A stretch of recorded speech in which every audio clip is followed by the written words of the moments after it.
players.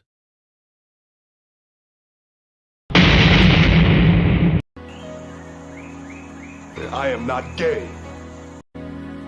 I am not gay. I am not gay. I am not gay. Do not come. Do not come. I'm gonna come.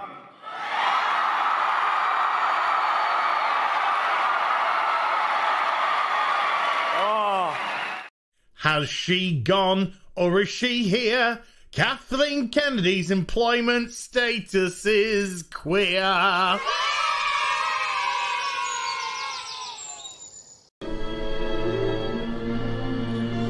What are you doing?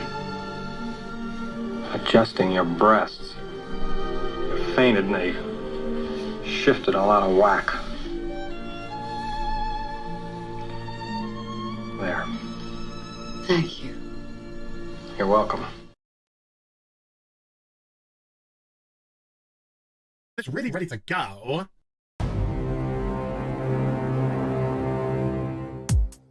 Okay, Cicely! Okay, Cicely!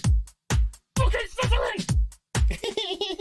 Take me by the hand, take me by the hand. Okay, Cicely! Take me by the hand, take me by the hand. Okay, Cicely!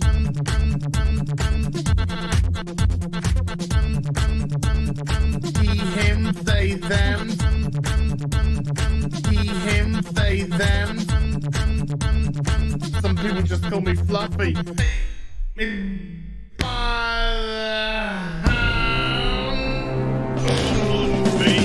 Ocean man, take me by the hand.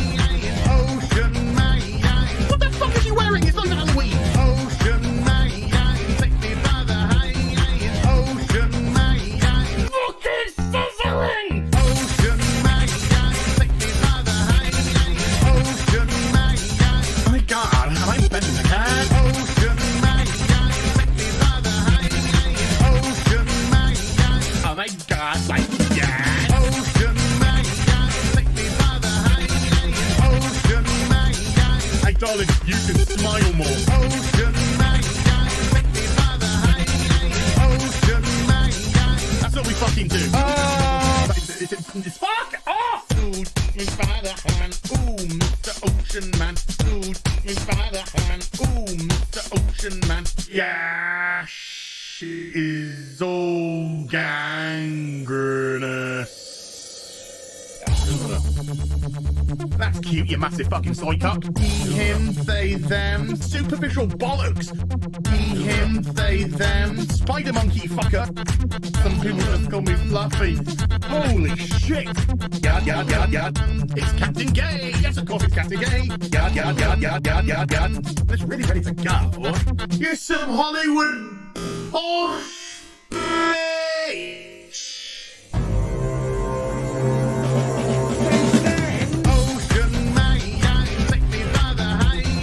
Ocean man, kitty fuck.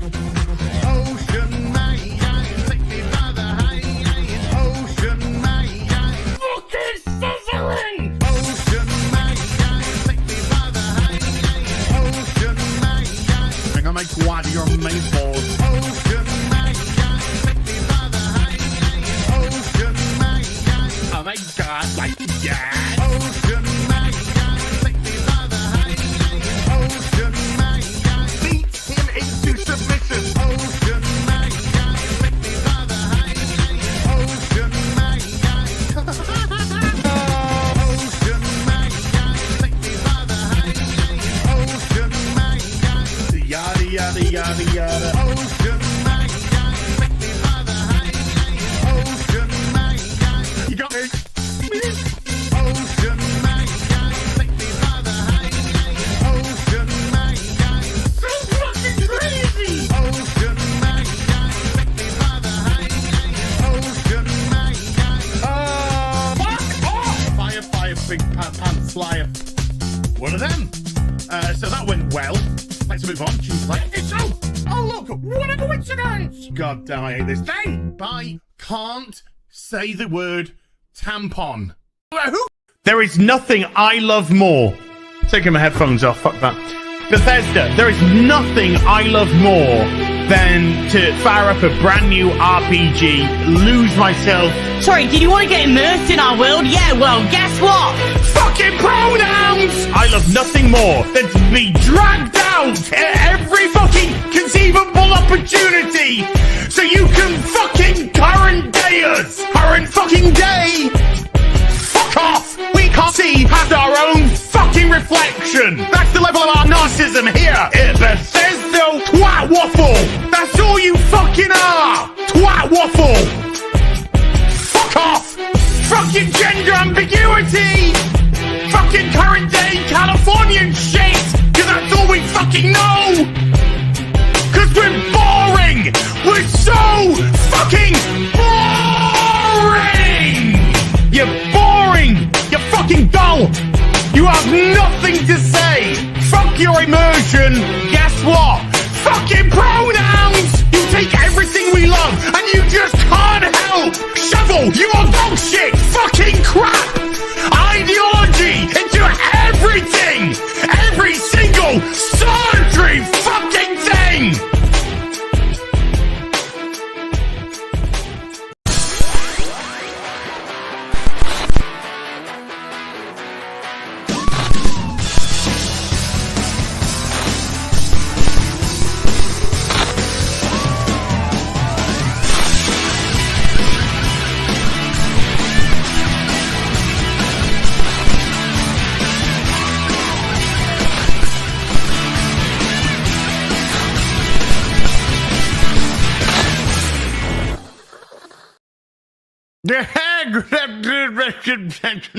Goodbye.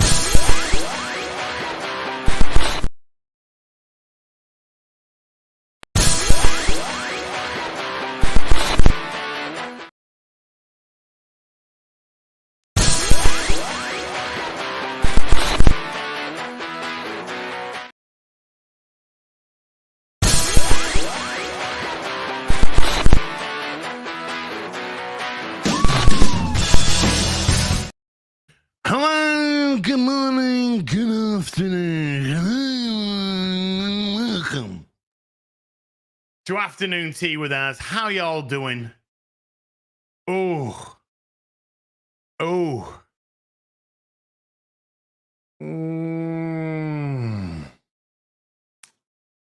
There's nothing I love more than to be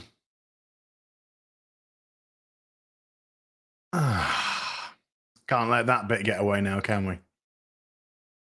Down the hatch. Howdy doody, everybody.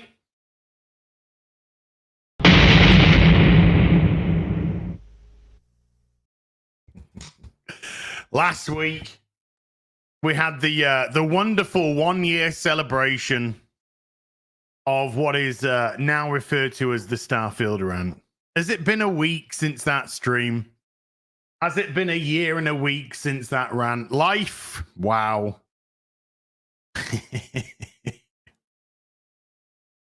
Chat's mum just sent me a text saying, I wish I was that coffee cup. What?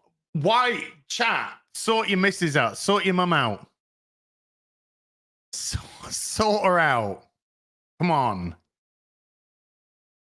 Getting the raging horn on a Sunday morning. It's not even Sunday morning here. It's the afternoon now. Life finds a way. Life always finds a way. And it was a fun stream last week. Even more hilarity is the last 2 weeks of Afternoon Tea. They haven't even gone up for demonetization. Virtually every single solitary week of Afternoon Tea with us. In actual fact, I cannot remember, apart from the last 2 weeks, when I haven't had to fight a demonetization on the stream. Now, most of the time we win the demonetization. Hoorah. But the last 2 weeks, not even up. Not even up. Maybe YouTube's just like, yeah, YouTube loves me and my streams. Maybe YouTube's just like, you know, I mean, he had a point. Yeah, you know, he had a point. So now that I've mentioned that at the beginning of the stream, we can guarantee that this one will get demonetized and I will lose the appeal.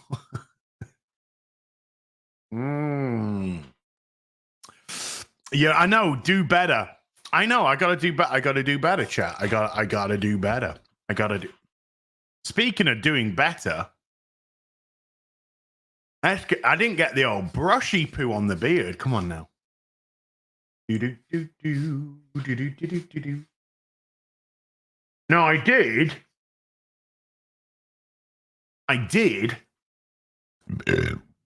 Oops. I did shave the head for you. And I actually shaved this live on stream. Was it yesterday? When I was doing some Miss Survival. I cracked out that, but even today, because, right. I don't want any funny faces in chat when I say what I'm going to say next, okay? I don't want any sarcasm. I don't want any acidic comments or anything like that. Because what I'm going to say next is just cold, hard facts, and you're just going to have to deal with it. My hair grows so rapidly. Stop it. Fuck off. Right now. Off. My hair grows at such a rapid rate that if this is why. No, stop it. Stop it. Chat, stop it. Behave. Behave. I said, God damn it. See, this is why I'm bald. This is why I'm bald, right? You know, I might have said a fib or two about my baldness. I might have said that I'm bald because male pattern baldness. I might have said that if you know, male pattern baldness. No, it's time for the truth, right? It's time for the truth. And the truth is that it just grows so quickly that if I didn't shave my hair bald, then in, I don't know, literally like 2 days, it'd be like Dan Vask, and I'd have to put it in a man bun, which, of course, as you know, if your hair goes up in a man bun, automatically turns you into a homosexual person. Homosexual. So that's why I have to share my hair, and I do share it because every bit that I buzz, when I open it up to clean it out, right, I send that to starving kids in Africa, and they make rugs and shit like that for the houses with it. It's true.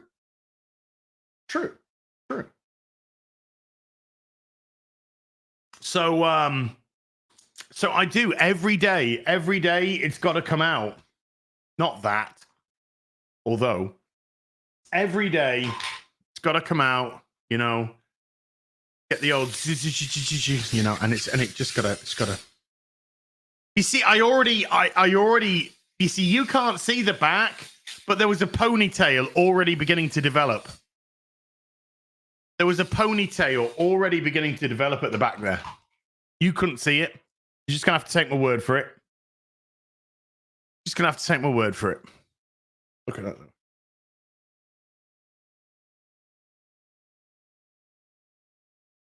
And you can't smell me, but do you know what, chat? I smell really good today. Really good.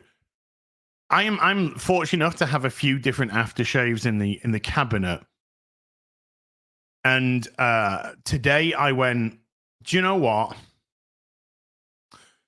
I want to smell like a Nazi sympathizer who makes vehicles for Hitler. So I put on Hugo Boss. I put on some Hugo Boss, you know. And it's I don't want to tell you what it makes me want to do, but it's like, wow. It's like, oh, I know. Yeah. Well, it was I kind of confused Hugo Boss with Volkswagen and Mercedes for a second there. Hugo was the guy that made the lovely Dracar Noir. Oh, Papa Burgundy. Oh, dude. You, me, we got to go out for a coffee one day. We got to go out for a coffee, and we just got to have a whole conversation about Dracar Noir. Holy shit, dude. When I was that age, you know what age I'm talking about, you know? The age where you suddenly realize that your penis isn't just used for weeing out of, it has other purposes in life.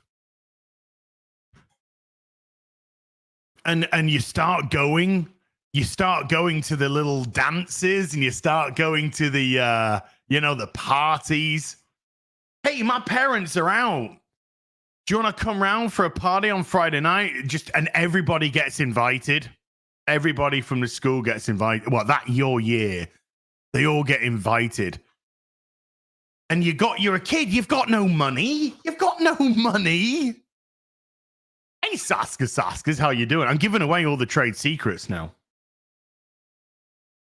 You got no money, so what do? You just you're like, is it, Mum, I'm off to a party. I've got to smell good, I can't just smell of Lynx Africa. I have to smell of something more than Lynx Africa, Mum. Please, I'm begging you. I'll do all the chores. I'll wash up. I'll dry up. I'll put away. I'll do them all. I'll put the milk bottles out because we're fucking old school. So, your mum's just kind of like, oh, for goodness sake. Let's go out to the shops, right? So you go out to the shops and you're there and you see the aftershave counter. And it looks like the most sophisticated thing you've ever seen in your life. There's aftershaves like Fahrenheit and stuff like that on, right? And you're just like, wow. And of course, because you get sucked in, because these fuckers behind the counter, they suck you in. And they're just like, hey, would you like, well, hold on, well, actually, let's back it up a section. They suck you in because you're a kid, and what you do is you go around WH Smith's and you steal the aftershave tester on the front of the GQ magazines. Am I right? Am I right or am I right? That's what we would do. You would nick the aftershave fucking tester on the front, brute, of course. So you get that, right? And it was always, I don't know why I didn't make the rules. For some reason, it was fucking always Ralph Lauren polo. Every fucking time you would nick it. You come back home. What is it? It's polo by Ralph Lauren again. Every time.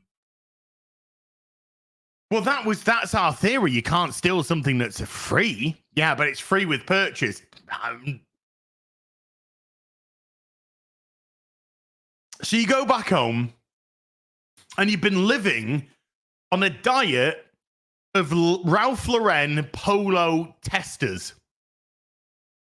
But because you're a teenager, you've already blown your wad. You've already used them by going to school just to get that one moment where one of the girls you kind of like, you're not too sure. I mean, you're a horny teenager. Everything's fucking good. Goes past you, goes, oh, you smell nice. And you're like, oh, it's nothing. Fuck yes. Fuck yes. But you can't get Old Spice. You can't get Old Spice. Why? Because it's got that word at the front. Old. And Old Spice is what you've bought your granddad for the past 10 years. He's 85. And you just keep buying him Old fucking Spice. And you don't get the hint because every time you go and use the bathroom in his house, you can't move for bottles of fucking Old Spice. Everywhere. Oh, look. And then because you're a teenager and you got the brain of a fucking spastic, you're like, oh, look at all this Old Spice. He must really like Old Spice. Do you know what? I'll get him some more. You know, you don't have that critical thinking in your brain that says, do you know what? There's a lot of Old Spice here that's not being used. Oh, he must really, I'll better get him some more. And it's not like you haven't had the opportunity yourself. Because when you're a kid, you used to call them smellies. That's what you used to call them, smellies. And so your parents, well, your single parent family, your mum would say, can you tell? Your mum would say, what deodorant or antiperspirant do you use? You know, she's fishing for Christmas time. You know that she's fishing for what to buy you because it's December the 19th. And she's asking you what smell, what aftershave or what deodorant or antiperspirant do you use? Because aftershave's the expensive shit, and you're not shaving because you can only grow 2 fucking hairs out of your chin, and it looks like you've been eating toffee apples and tripping up on carpets. That's what it looks like. And so obviously it's the stock answer. Oh, Lynx Africa. It's Lynx fucking Africa every time. And so every Christmas you open up, oh, this one's the smellies. You can feel it's the smellies. Lynx Lynx shower gel, Lynx deodorant, 2-pack. It's a box set, it's a 2-pack, and it's Lynx fucking Africa every time. Now in America or some other countries, it's called Axe.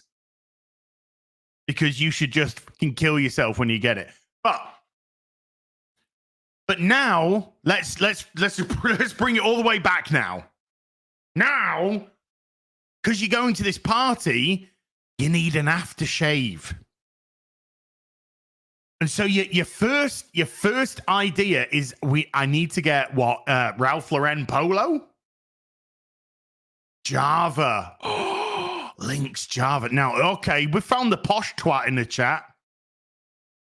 We found the posh twat.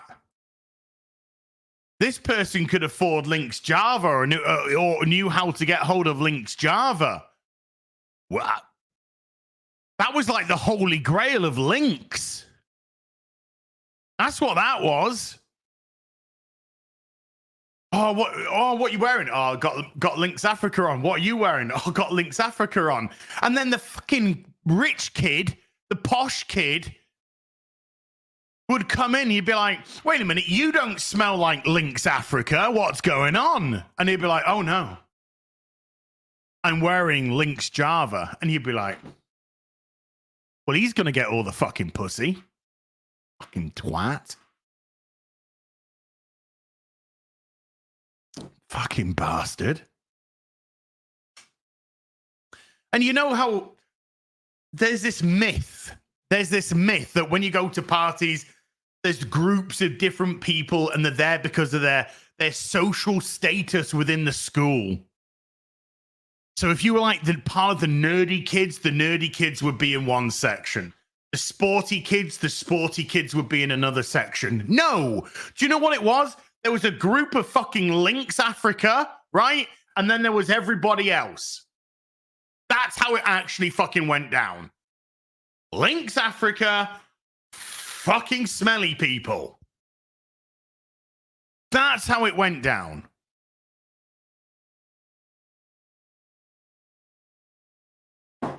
So you aftershave shopping, even though you're not shaving.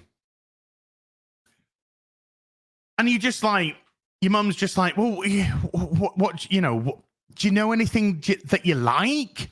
And you're just like, well, not Old Spice, because that's what I keep getting, Grandad. And then you go to the, how much for the polo by Ralph Lauren? And it costs 6 months of wages. Not kids' wages, not pocket money wages, actual fucking wages for your parent.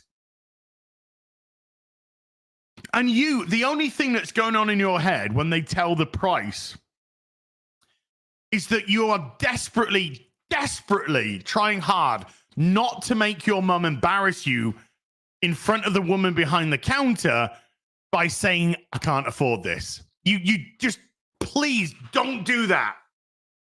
Because you're a kid and it means everything for some fucking reason.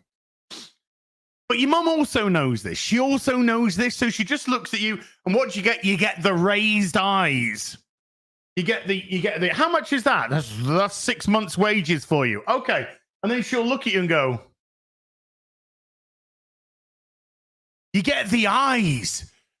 You get the eyes. And you know what the eyes means? The eyes mean fuck off. That's what the eyes mean.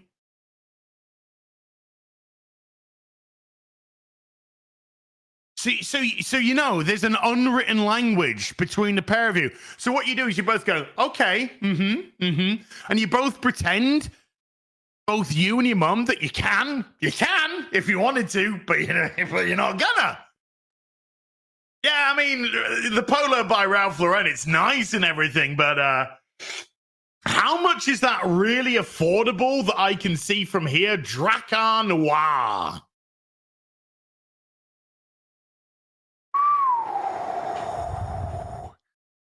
Dracar Noir? Yeah, it's the one at the back, hidden, with the smallest fucking price tag imaginable, but I can read it and it's £4.99 for a bottle the size of fucking Mount Everest. That must be good. That must be good. Well, this is the Dracar Noir. And then you get the other eyes. You get, because there's two types of eyes, right? There's the eyes, which is the goth eyes, right? And then you get the other eyes, which is you get these, right? So the other eyes, it's identical to the first eyes, but it's the mouth. It's the mouth coming in. It's the mouth coming in, because that's the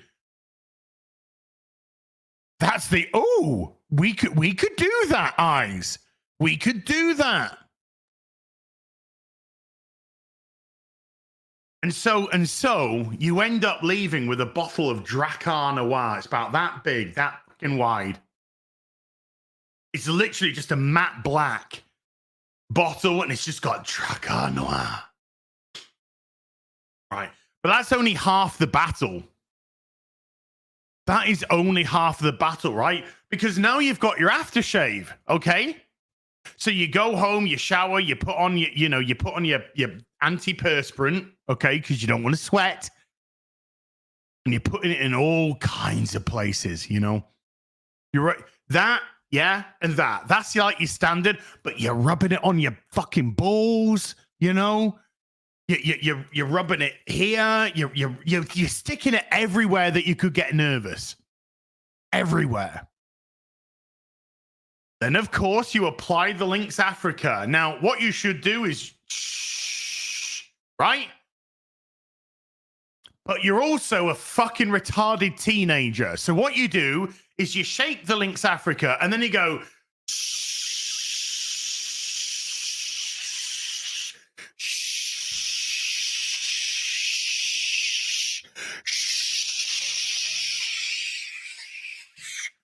And then when the fucking canister runs out, you stop. Do you think I put enough on? Do you think I need to get a second? Do you think I need to get a second tin?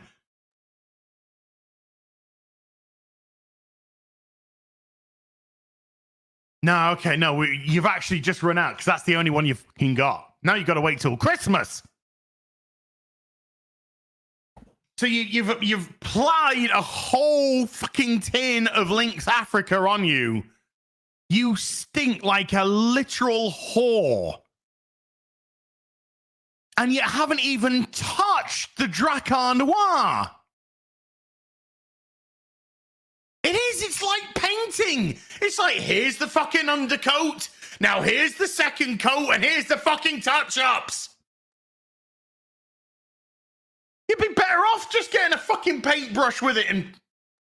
But you haven't even put on the Drakkar Noir. Now, again, you have to take into consideration you have the IQ of a fucking busted melon.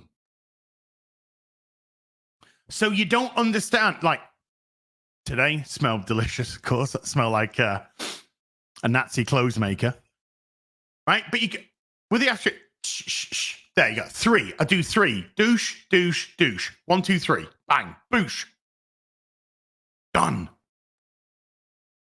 But you're a kid, and you don't know, because as a kid, the rule is you don't stop until you can smell it. Until you can smell it. So you literally like, first of all, you're like, shh, right? Because like, oh, I don't know. Shh. And of course you can't smell it because you're covered in fucking Lynx Africa, which is the only thing that everyone in the whole street and neighborhood can smell right now. You've sprayed so much Lynx Africa on you that there is an actual hole in the ozone layer right above your house. So you've done, and you can't smell it. You can't smell the Drakkar Noir. You can't do it. So you're like, okay, time to apply some more. So now you've fucking got like 5 pumps of it all over you. And again, you're like, mate. Nah. Still fucking Lynx Africa. So you go, shh, and you're just plastering it on you.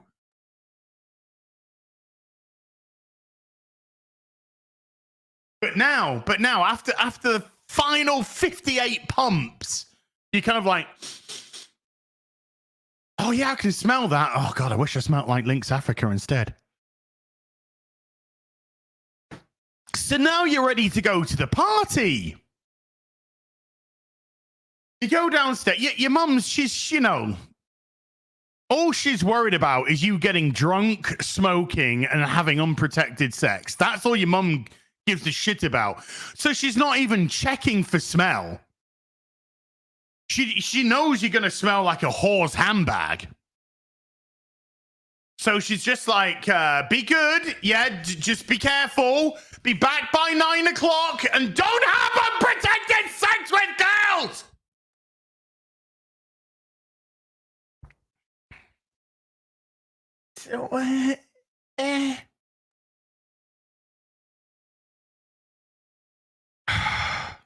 So you go to the party.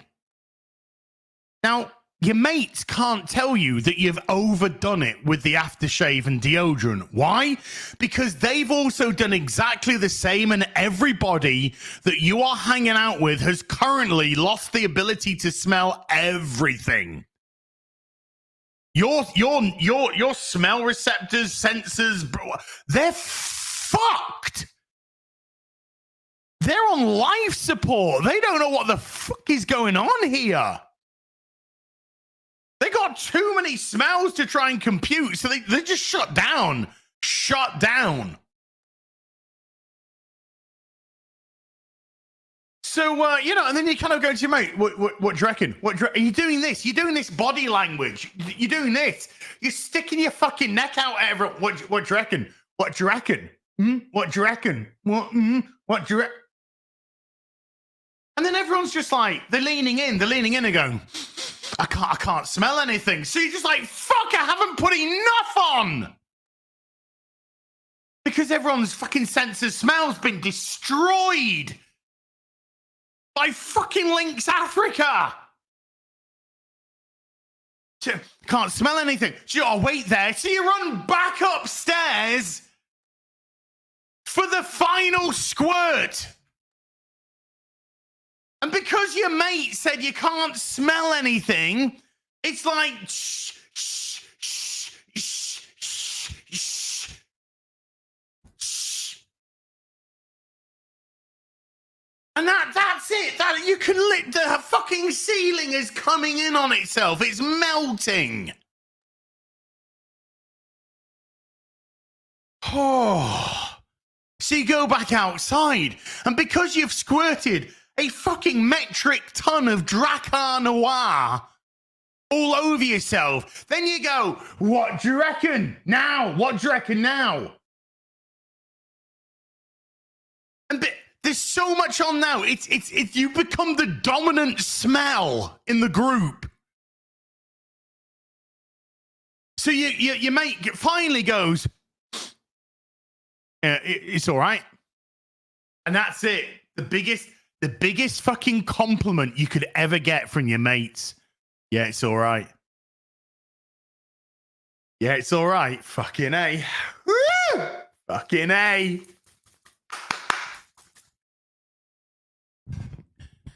So you're ready now. You're ready. You've got 59 coats of different smells all over you. You've used up half a bottle of Drakkar Noir, so your mate can just go, yeah, it smells all right. Because you can't go past that. Because if your mate goes, oh, you smell nice, then it's gay. You fucking fancy me or something, eh? You fancy me? You fucking gay. You fancy me? So that's why that's the biggest compliment. It's all right. Is the biggest compliment because it's on the right side of.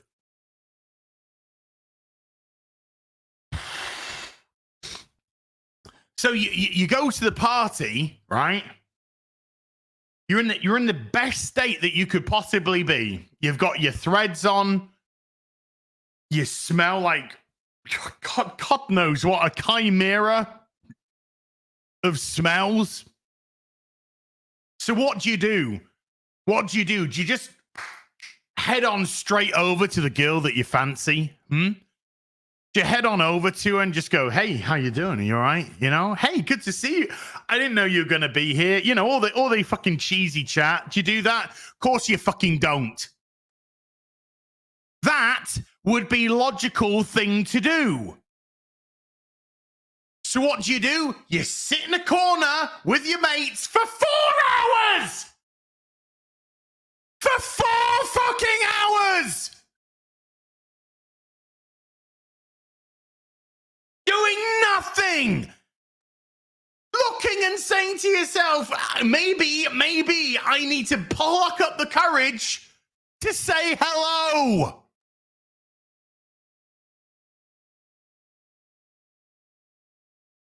All of you are sat there. Your chairs are melting because of the fucking amount of O's, just fucking CFCs that are everywhere.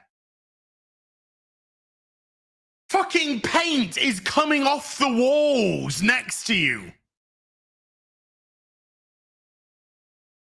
But you still sit there trying desperately to pluck up the courage to go over to the lass that you like. And, you know, do you fancy a dance? Do you fancy a dance? You can't dance. You look like you're having an epileptic fit when you dance, but... You need an in.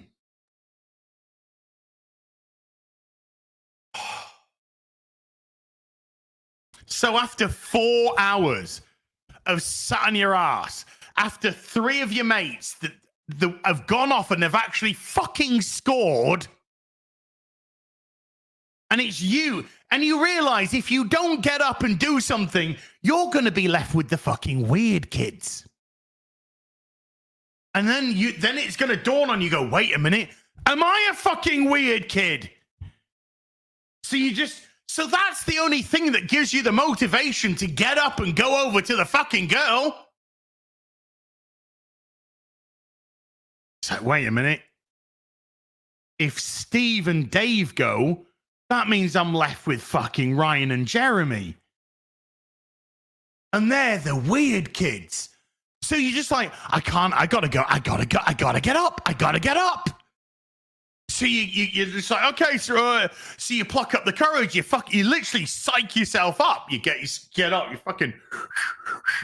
But of course, you can only do that when she's on her own, because you can't do it in front of her friends. Because if you do it in front of her friends, then she might be embarrassed because you've done it in front of her friends. Look at her friends, and her friends will look at her going, "Excuse me," and then she could go like, I'm busy, and then you just like do a 180 and fucking go back, and that's it. You might as well just fucking walk home. Just walk home, because it's over. It's over. You played your cards, she fucking trumped you, you got reversed Uno'd, you're done. Go home, find the copy of The Sun with the page 3 that you've hidden away, and fucking whack one off.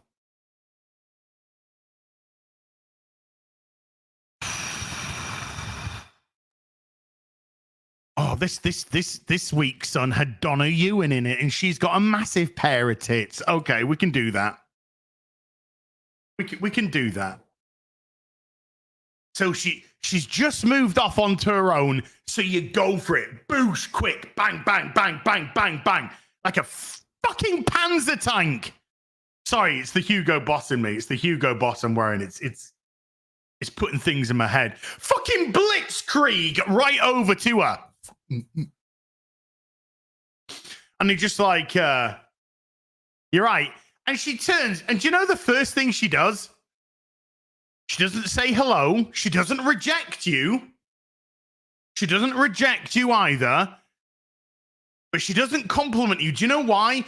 Because she's too busy coughing from all the fucking Lynx Africa and Drakkar Noir, which is currently invading her fucking immune system. So she's like, oh, hi.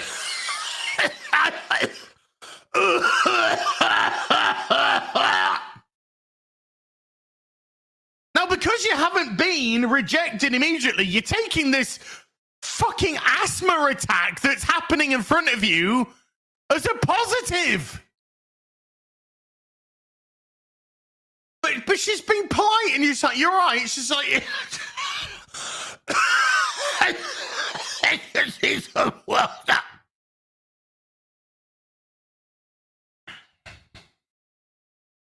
Do you wanna dance? Do you wanna dance? Is it outside in the fresh air? No, it's inside. Fuck. Okay, you get it. Okay, she said yes. So you're going to the dance floor, right? It's the slow dance, the one that you can not have to dance to. That's the important one. You got to get him on the slow dance, because the slow dance is just hold and rock from side to side. That's it. That's all you do. You've got your arms around her waist. She's got her arms over the shoulder, and it's just rocking.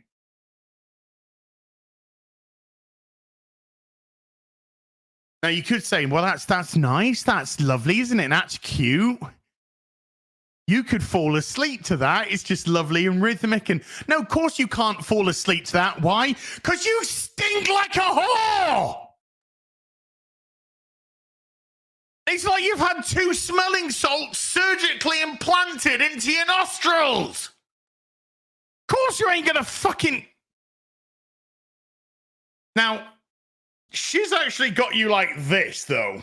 You know, you want to be close, but she's actually got you like this, arm's length. Now, is it because you're repulsive and she doesn't like you? No, she kind of does like you. You've always kind of like got on at school. The reason why you're arm's length is because she wants to breathe oxygen. Because you're literally fucking Chernobyl right now. You are just fucking spewing radiation everywhere. She is desperate for people to start throwing fucking sand onto you to fucking...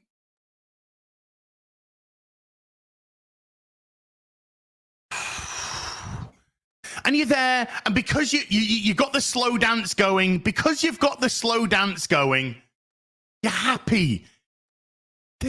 We don't need to talk. We don't need conversation. This is just happy time. Everything came to pass. Everything I planned worked. The whole bottle of Lynx Africa, half a bottle of Drakkar Noir, the sports jacket jeans. Sorry, I didn't mean to make your panties wet. Sports jacket jeans. Everything worked like a charm. At least that's what's going on in your head. She just wants a fucking gas mask and to survive the night. That's all she wants. And so she says something.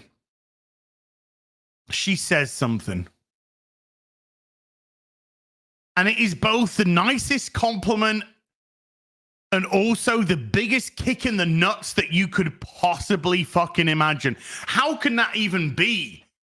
How can somebody say something so complimentary that just comes across as a huge kick in the balls? She says, you put quite a bit of aftershave on, didn't you? And you initially like, yeah, she can smell. She can smell the Drakkar Noir.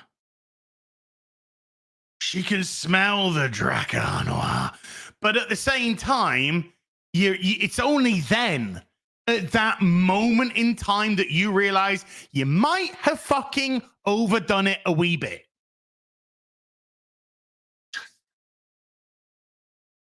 Just a soupçon. Just a soupçon. She's just like, yeah, I can't smell it. And she, I can't.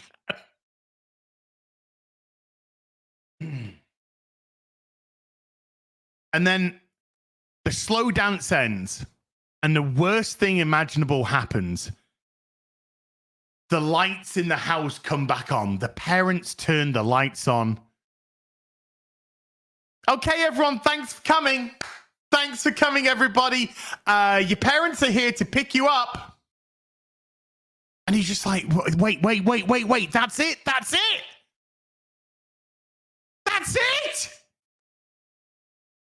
Not even time for maybe go around the back and have a quick little...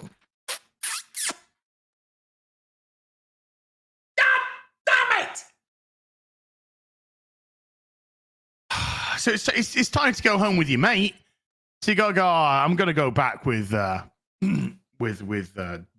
Mark.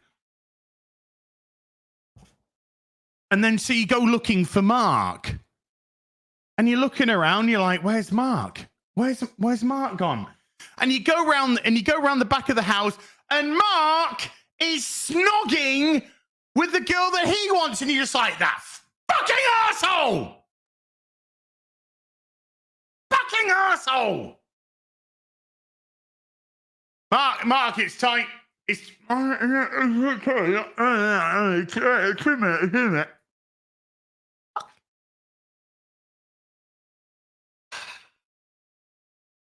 and you're not mad because you per se didn't get to snog the girl, because maybe there's another party, there's another time. You're doing your spade work, as the Australians would say. You're doing your spade work, you know? And yes. No. The insufferable bit is you've got to now walk home with Mark while he tells you what it was like to cop a feel of Deborah's titty.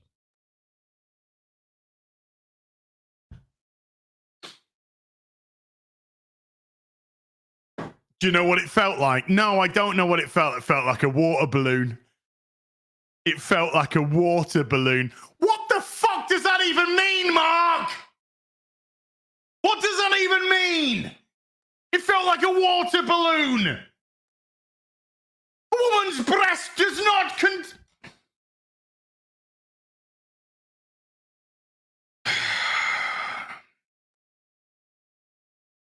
That's all you got. So anyway, that's my relationship with Drakkar Noir. For anyone that was interested in hearing that.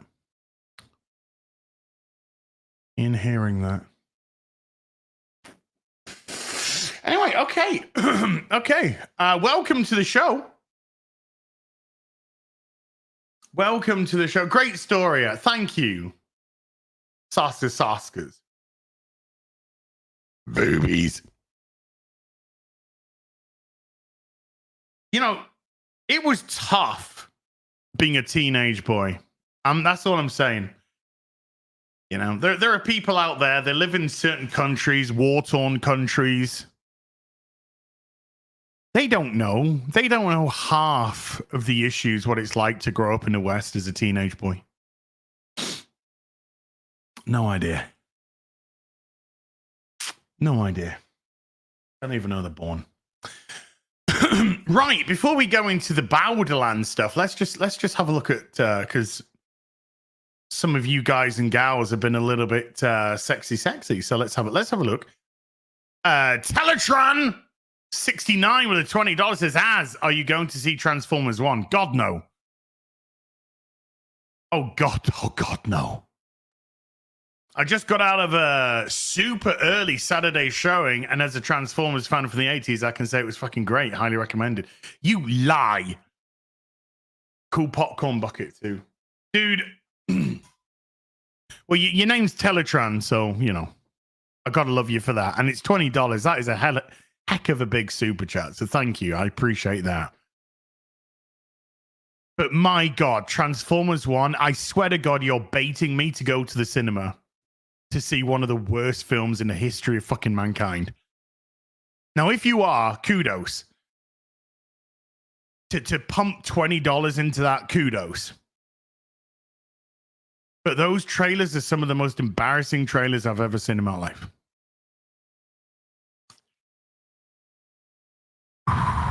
And sir, I shall not take the bait. I shall not take the bait. Do you know what I am going to do, though? Tonight, I'm gonna put on the Transformers the movie 4K and sing along to You Got the Touch. Cry when Optimus Prime dies. As everybody should, by the way. And then desperately live in a land of cope that your favorite Transformers didn't all get absolutely brutally massacred. Spoilers. Oh, shit. Sorry. I'm sorry that I said Optimus Prime dies in the Transformers, the movie, alongside Ironside, Ratchet, Prowl, Sideswipe, Wheeljack, Mirage. Anyway, let's he does die a lot. This was the start of a lot of dying. Brawn.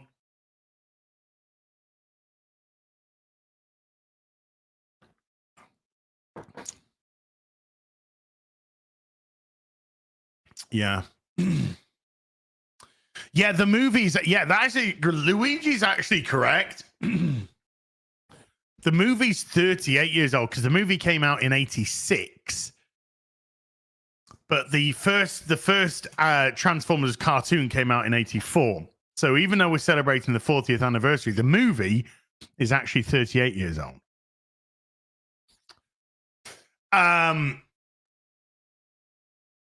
Loxor gifting 5 memberships to the stream. Loxor, thank you. Boobies. Big boo. Oh, man, I nearly puked. Trying to get that one out. But massive thank you to Loxor. Fucking every week, Never expect, but every week this lad drops 5 gifted. That adds up a lot, by the way, a lot. And I cannot remember a week that Loxor didn't do that. I cannot. We've now gone to the point where I can't remember a time. So Loxor, massive thank you. Super chat $100, then I'll puke on stream. Actually, I won't. Because that will class as release of bodily fluids, which is a breach of YouTube's terms and services. True story. Jens has been a member for 56 months as maybe your back hair.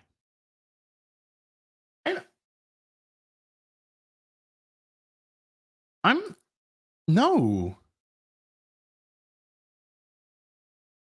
I just, up front and personal. That's where the hair should be. But I'm just saying, I never grew a beard until I shaved my head. That's all I'm saying. Never grew a beard until I shaved my head. Lose your hair there, gain it there. Turn your head upside down. You can't do it one way, you can do it the other. But also, by the way, beards, fuck off. I don't want to go off on a weird tangent here, but how can this grow here, but not here? How? How does that even... Uniform. It's not as if this starts fucking going in places. Oh, look, I can't go... All my fucking hair's gone from this side of my cheek. It's male pattern beard baldness. What? How can you have...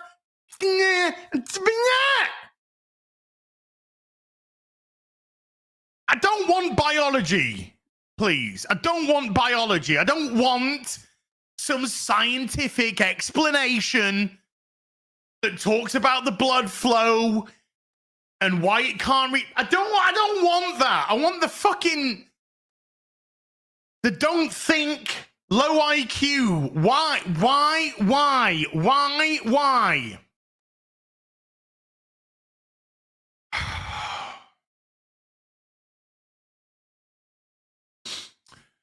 PM with a 17-month membership says, receive my quarter deluxe Hellblazer sideshow statue yesterday. Baby.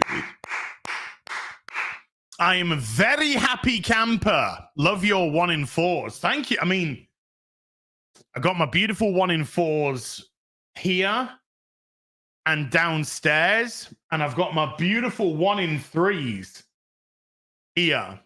Now, if you didn't see chat, I'm sorry, I got to do a little flex.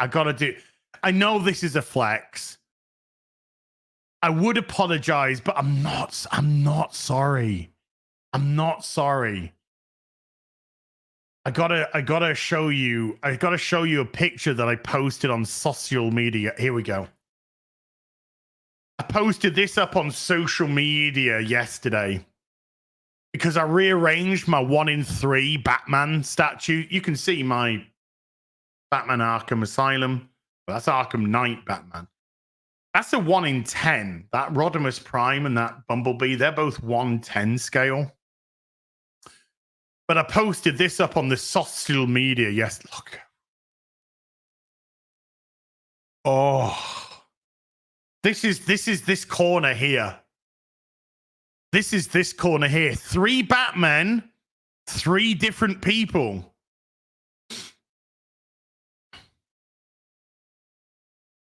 See? This is what happens when you look attractive. Homosexual men start coming onto you. This is the curse that I have. Oh, look, my hair, it's nice and shaved, smooth.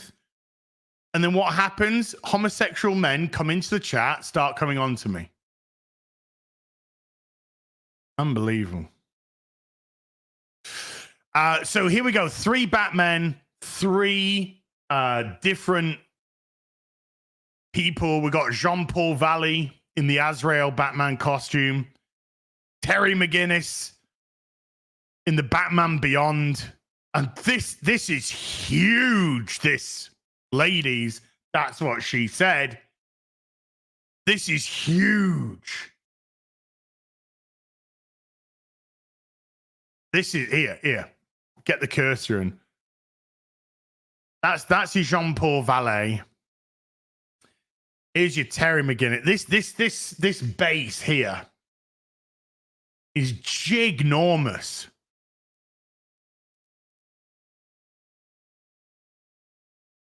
Boosh.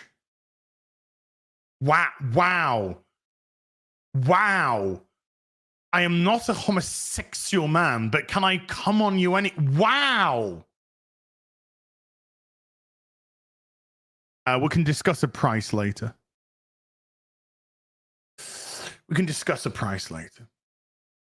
So we got Terry there, and this honestly, I had to put this into the corner. I had to put this into a corner because it was so big, because it's way too big to go straight. A bit like Dan Vask. He's way too big to go straight. And if I wanted to have it sideways, then the wingspan would also get in the way. So I decided to put it into the corner at an angle, and it's just perfect.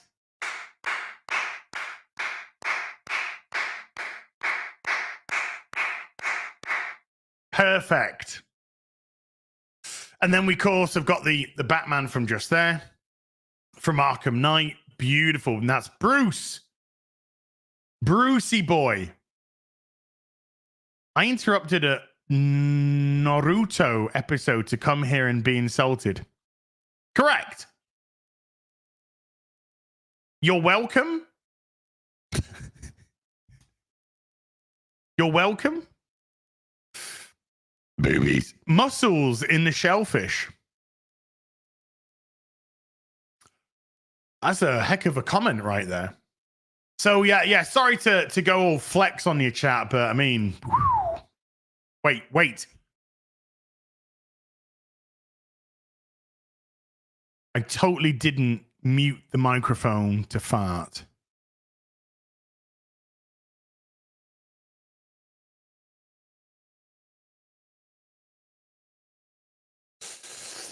So that's pretty sexy. What's on the wall behind Azrael? Oh, that's the print that I have of Black Cat. That is the framed print that I have of Black Cat.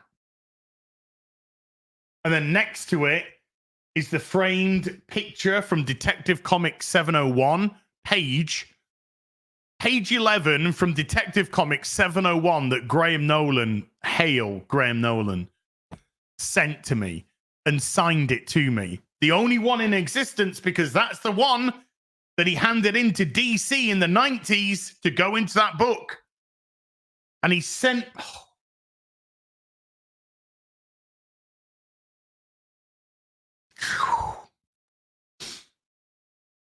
Chat, you just don't understand. You don't understand. I'm a kid in the 90s. I'm buying my Batman comics, Detective Comics, Shadow of the Bat, Legends of the Dark Knight, Robin, Azrael, Catwoman, Nightwing. I'm buying them all. I'm buying Superman, Action Comics, Man of Steel. I'm buying them, Green Lantern, Green Arrow. I'm buying them all. And my dream team is a cover by Kelly Nolan. Kelly Nolan is a cover by Kelly Jones. An internal art, Dixon Nolan. That would be my absolute dream. Kelly was doing the covers on Batman. Chuck Dixon, Graham Nolan were doing it on Detective Comics.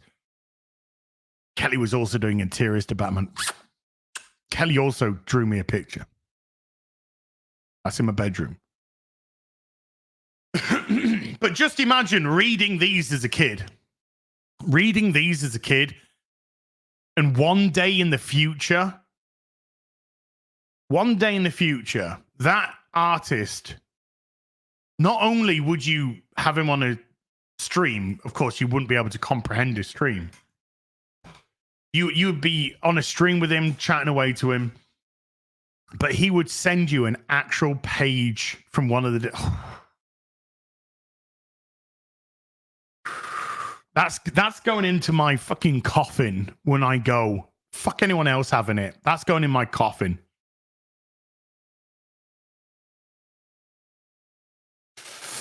Yes, sir.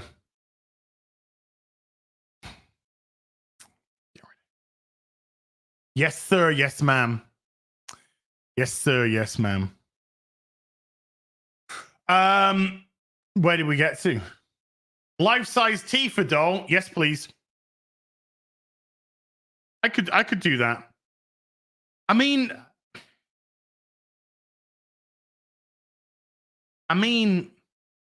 you can get them. You can get them. Just saying. You can get them. So yeah, well done, PM.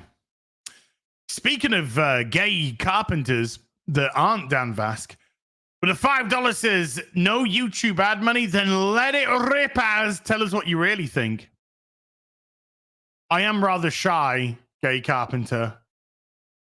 I am a bit of a shrinking violet. So, you know, I'm a little bit coy. Coy carp. Darth Gorebag has been a member for 56 boobies. You're like Steve Carell in Evan Almighty, halfway done shaving and hair already grown back twice as long. That's it.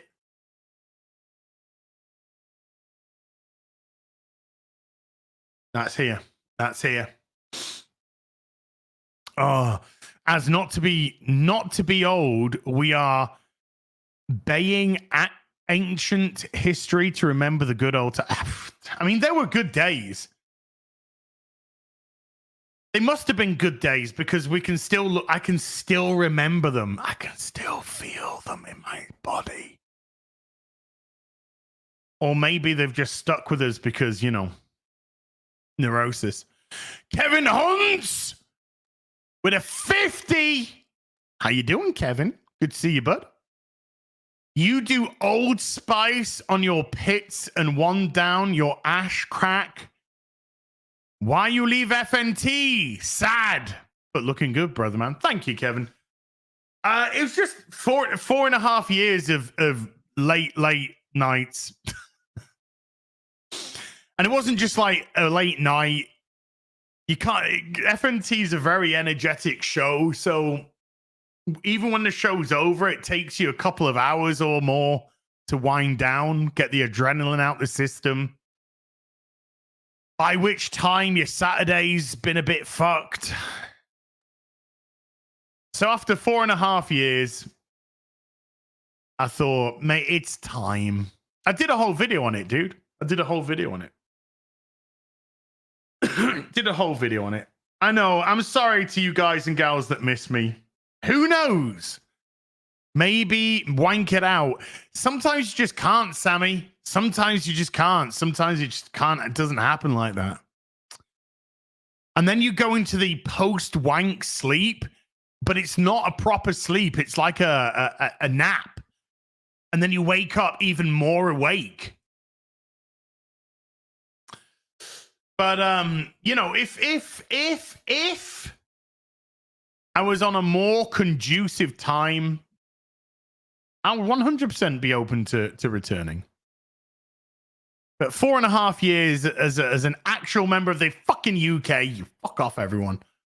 4.5 years over in the UK. I think I did a good tour of duty.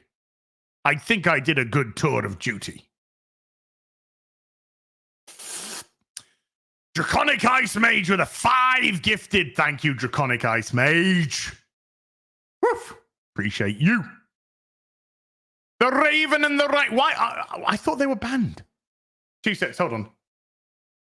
Talk about 2 seconds. I thought they were banned. Can we get them? I fucked up. Okay, let's. Don't mention it. Okay. The Raven and Writing Desk with a 5 Canadian asking as a special education teacher, how would you explain to a child how one reads a graphic text such as a comic?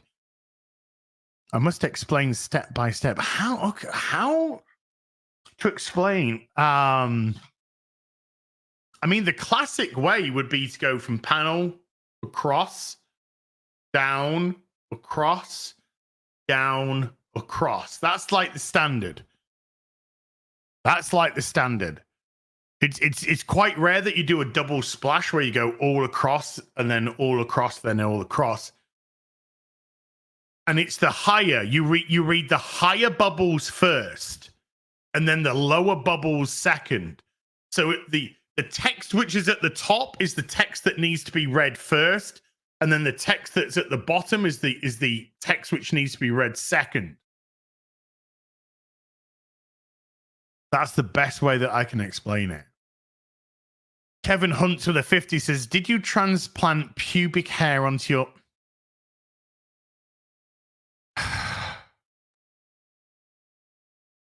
Yes, but I mean, it's irrelevant. It's irrelevant, though. Raptor Imperium with a £2 says, have you ever thought about going on the Archcast? You're gonna have to forgive me. I'm a bit ignorant on the. Is that the guy that does the Warhammer streams, or am I wrong? And by the way, it's quite funny when people. It's quite funny when people. This Raptor. This is not a go at you, by the way. When people go, have you thought about going on this podcast or whatever? And you're just thinking in your head. You don't ask to go on a podcast. You get asked to go onto a podcast. So if somebody approaches you and says, "Hey, would you like to come onto our podcast?" Then you work out what time it would necessarily be.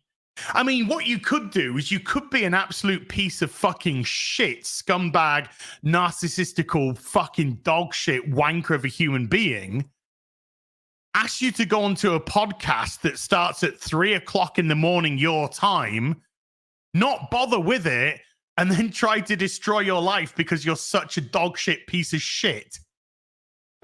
Things like that could happen.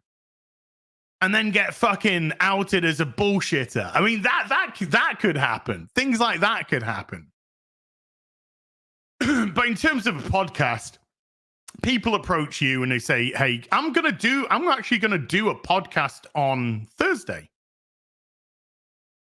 I'm gonna do a podcast on Thursday with Janet from Another Planet, who did this for me, made this for me. This amazing rhinestone heel versus babyface logo.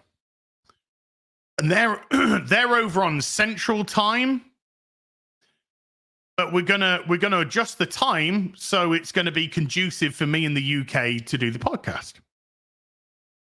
So sometimes I can, sometimes I can't. It all depends on the boobies. Well, not the boobies. Well, maybe the boobies, but it all depends on how busy you are and stuff like that. I don't know the guy, but I know who he is, and I wouldn't be against it. There's nothing that would make me be against it. Carl Hauser with a 10 Canadian says, "Good day, dear sir. As that Superior had me creaming in my panties. I pray that Fortress Maximus is coming for next year. What will that look? Insane. Did you see the Missing Link Sunstreaker and RC modes look good?" No, I'm not calling out FNT at all. FNT are fucking beautiful people. I have heard about these Missing Link Sunstreaker and RC modes, but I haven't seen them. But I will look into them. And as regards to what Colhauser's talking about, I'm sorry, chat. I'm not trying to do a flex stream. I mean, I think we can all clearly understand that based on the fact that I talked about Lynx Africa at the beginning of the stream. But I did a stream this week. It's now unlisted because it's going to go up on the Hot Toys channel, where I built Superion. I built the Fans Toys Superion combiner. Look at this beautiful baby. And by the way, for people who were there, yes, I have now got the batteries inside. I've now got the batteries inside the head. So we built this on stream. Took 4 hours to get it all transformed and combined together. But it is just beautiful. So it's now downstairs in the cabinet. Baby doobies. It's now downstairs in the cabinet and just looks beautiful. Unbelievable. And because I've got some combiners from other companies, they absolutely pale into significance on the size. And yeah, this is like perfect size. Woof. Yes, ma'am. Yes, sir. Yes, ma'am. Yes, sir. Yes, sir. Yes, ma'am. Kevin Hunt with another 50. Hold on. There we go. Thank you, Lady Erin. Lady Erin's just linked the Hot Toys channel. It's going to go up on the Hot Toys channel probably tomorrow, maybe later today, but probably tomorrow. Kevin Hunt with another 50 says, did you bang a hooker or something? Kevin, don't judge me by your own standards, okay? That's when the weirdness sets in. When you start transplanting your own little fetishes. But yeah, but that's not important though. Brian Ross with a $5 says, my high school days, the boys knew it was a good night when you came crawling home at 3 a.m. smelling like Drakkar, cheap liquor, Burger King, and Poon. Yes, sir. Paranoid Android has become a member. Thank you, Paranoid Android. Mark Forsyth with a 5 months says, bought myself a Batman/Catwoman poster for my study. My daughter decided she wanted it in her bedroom. Think she's a keeper. Oh, you've taught her well. That is a good father right there. Mark, sir, I salute a great father. J-Wan has been a member for 19 months. J-Wan, thank you. And Kevin Hunt's again with a 50. Says, trying to say pussy, different for Haitians. Ah. You say pussy, Haitians say dinner.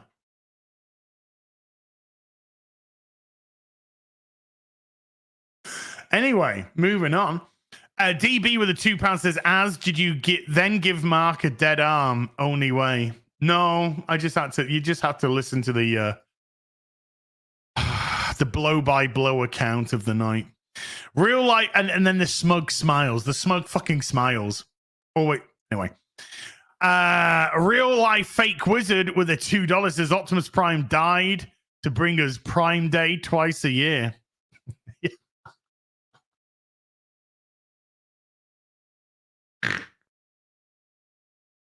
I don't think that's how it works, real life fake wizard. I don't think that's how it works, but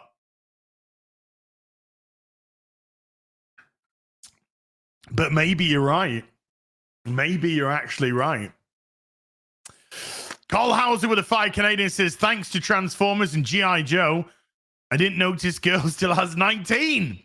Thanks to Hasbro for not letting me waste my time with the females. Fuck Transformers 1. Yeah. I get, yeah, I definitely have. No, Ryan, I haven't had my PO box for like two years now, maybe 3 years. Yeah, I'm not gonna lie. There's been times where I've probably passed on a date because I was too busy doing something like building Lego or something like that. Or yeah.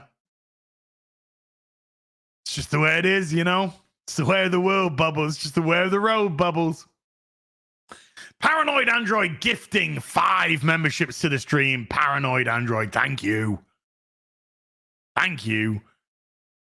Inkling98 with a $10 says, we're 4 years in and 25% of America still believes the mainstream media. If you can't see past the obvious mental torture they've inflicted on normal people, you're more senile than the current president. Look, I don't want to get political here. You made it political. But what I will say is when the current power in whatever country you live in says to you, and by the way, these are the people holding the power right now, not trying to get into power, holding the power right now. When they start saying, if we're elected, if I am elected as the head of the country, I will do this, this, and this. I just think to myself, well, why can't you just do it now? You have the power right now. Why don't you just do it now?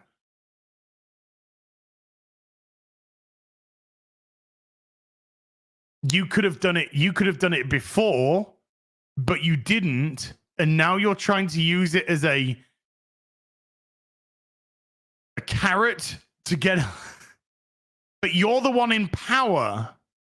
You can do this right now. Okay. I don't understand politics, though. Dawnbreaker with a $10 says, morning, asshole. Wow. Cheers. What do you have for breakfast? I'm having ultimate meat and cheese breakfast burrito with a side of tater tots and a French vanilla iced coffee. P.S. RuPaul's my favorite transform. Oh. I used to love RuPaul's Drag Race before it got, ruined by the you-know-who's. I had coffee and jam and toast. There you go. John Pinkney with a $10 says, as you can only have one.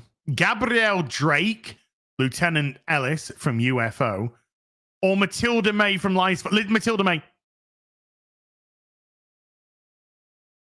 That's not even tough. That's not even tough. I know Gabrielle Drake. Is she going to be in the pink wig? I just want to see a decent image, though. Just want to see a decent image. Yeah, it's cute. It's cute and everything. But I mean, Matilda May from Life Force. I mean, come on.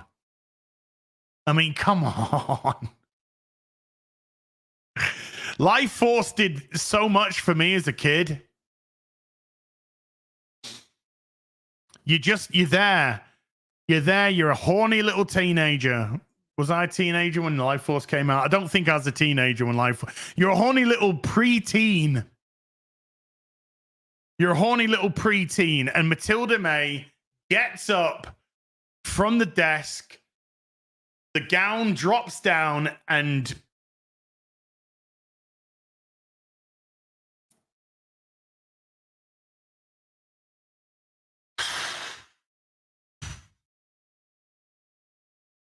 if you are unsure on your sexuality, that's the test. That's the test. I don't know. Maybe. Oh, fucking A, women. Yep. I mean, it's easy. It was at that moment I knew that was what I was into. Crimson Shadow with a £5 says, hi, Az. I hope you're doing good. I am. Thank you. I started playing Space Marine 2 recently. It's brilliant. The Emperor protects for the hoose. What's going in the book? Boobies. Booby doobies. I think today on Sunday Fun Day. Today on Sunday Fun Day, we're going to be playing. Hold on, let me just bring up Steam. We're going to be playing a spooky game, a new game, and it's called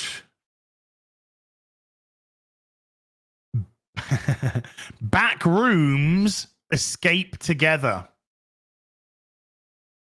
Backrooms Escape Together. That's what we're going to be playing on on Sunday Fun Day today.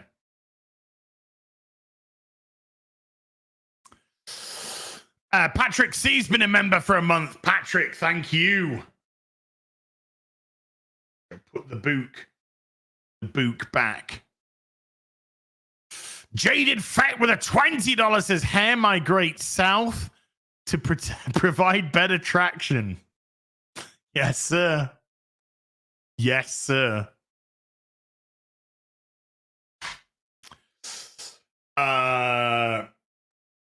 Backrooms Escape Together sounds like a Jeffrey Epstein adventure. If it was to go around Epstein Island cleaning up the fucking mess, if you know what I mean, and your weapons of choice were axes and wood chippers, that would be a pretty damn good game. That would be a pretty damn good game. Dawnbreaker! As I fill up my drink.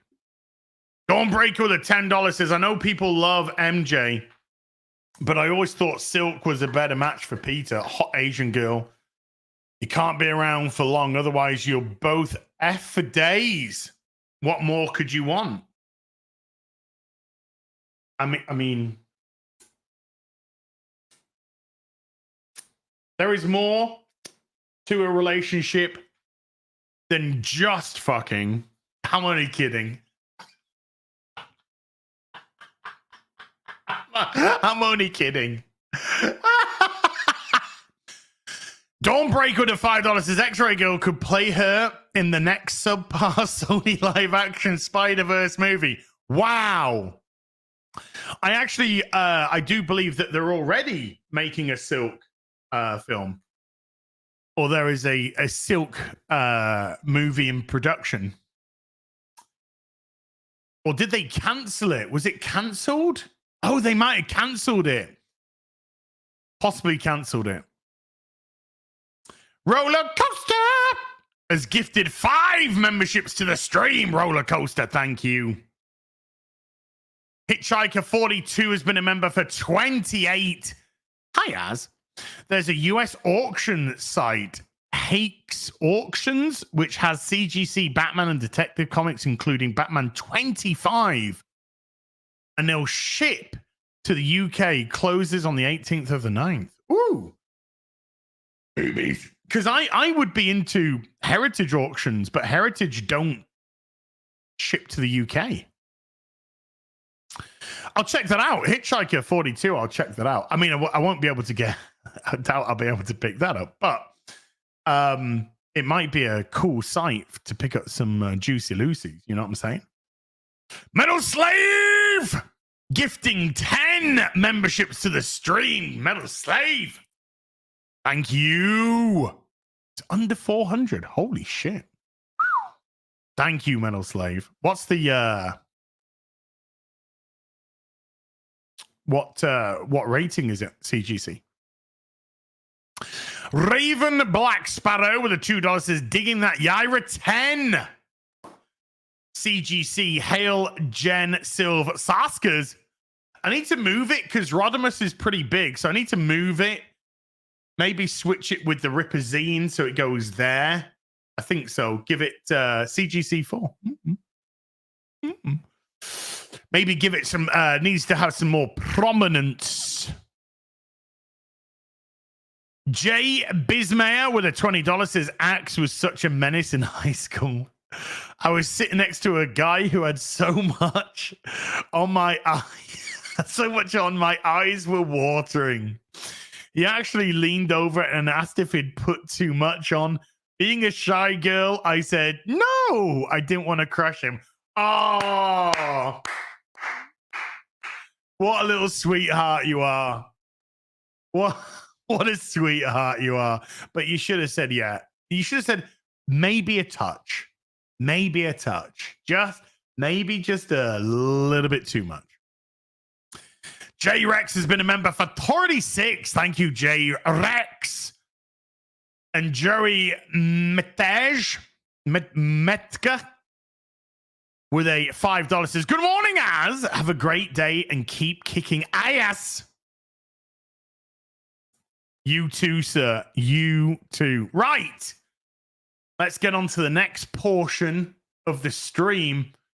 Borderlands, the movie, has ended its cinematic run. Wait, what? It's only just gone into the cinemas. Oopsies. One thing I need to check. One thing I need to check before we go into this. I want to make sure I get it right. Oof, ooh, ooh.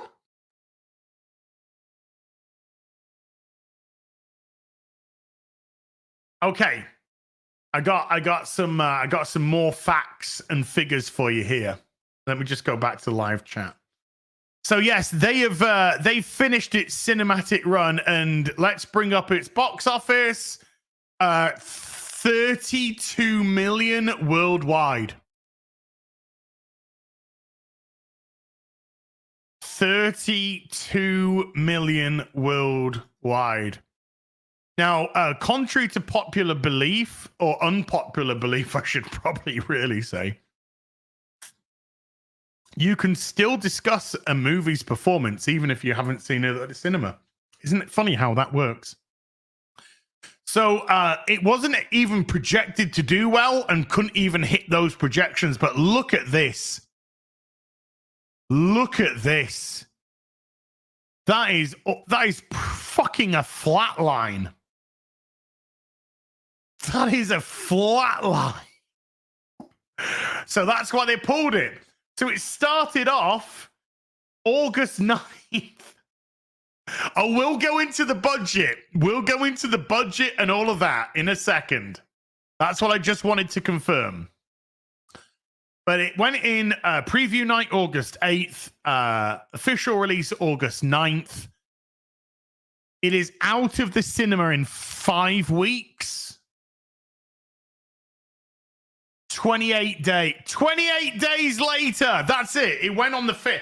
So they did fucking hell. So it's been out of the cinemas for 10 days already. Woo-wee! So it was in for less than a month, 28 days, 4 weeks, and then out. 3,000.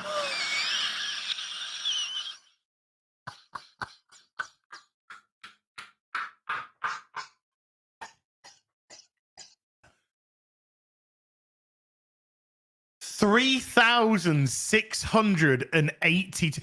It was down to 179 theaters by then.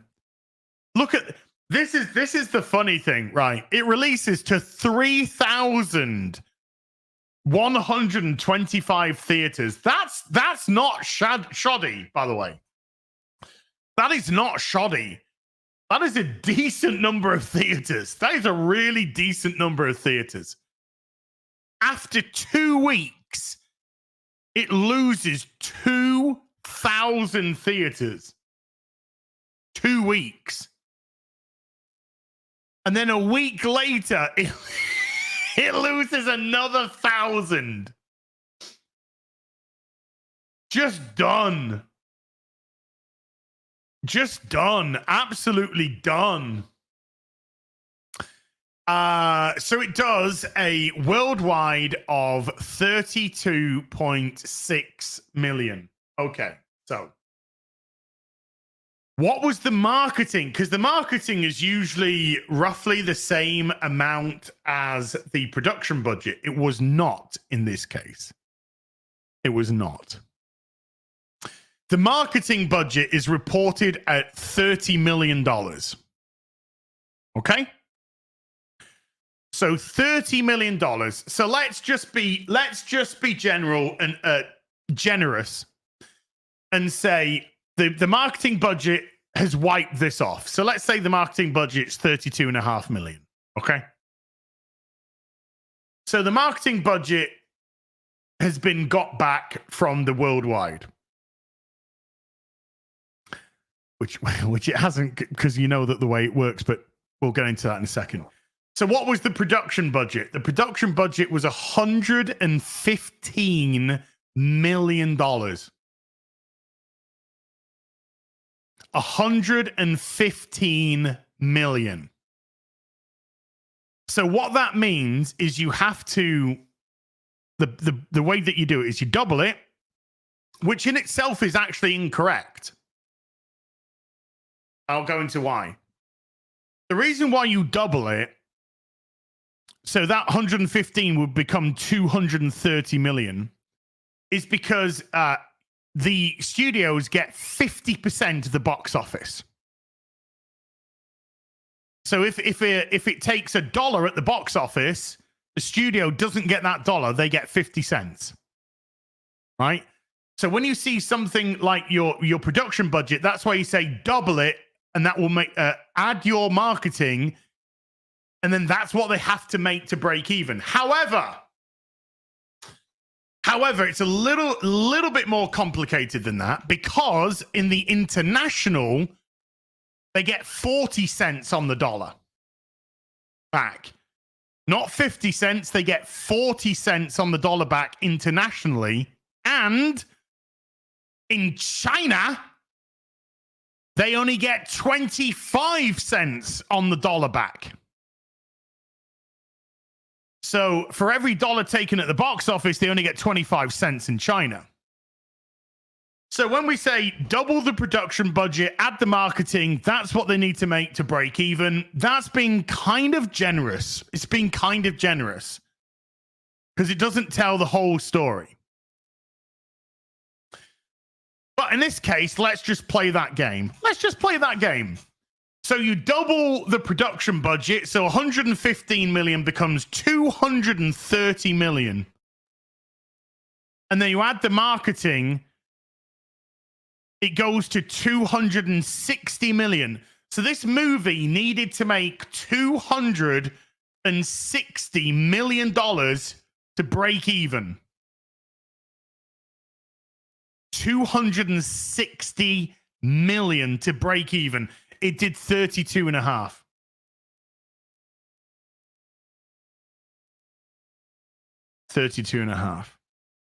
So how much money does a movie like that therefore lose?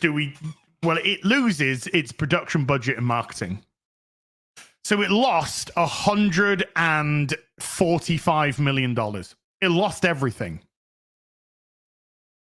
It lost everything. 145 million, which was the production budget of 115, plus the marketing of 130.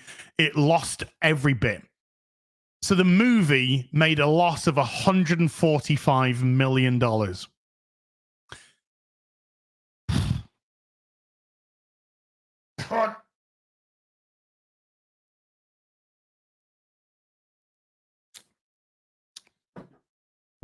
Oh, well.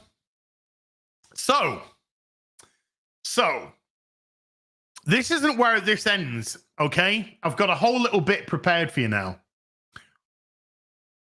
I was going to do a video on this, but then I decided I was actually going to do it on this afternoon tea because there was no Super Chat Square Up today. So it gives us an opportunity to have a little bit of a chit chat. So what I'm going to bring up now is a list of the highest grossing video game movies of all time. Okay. Now, forgive me. I have to use the Wikipedia list, but it's correct. I mean, it's there or thereabouts, even though it's Wikipedia.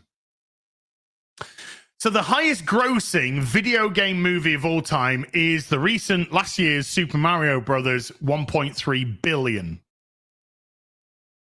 1.3 billion. Oh, James, I'm going to go into something in a moment, and when I go into it, you'll understand. Now look at number 2. Look at number 2. This is important. This is important. The number 2 most successful video game movie of all time is Detective Pikachu.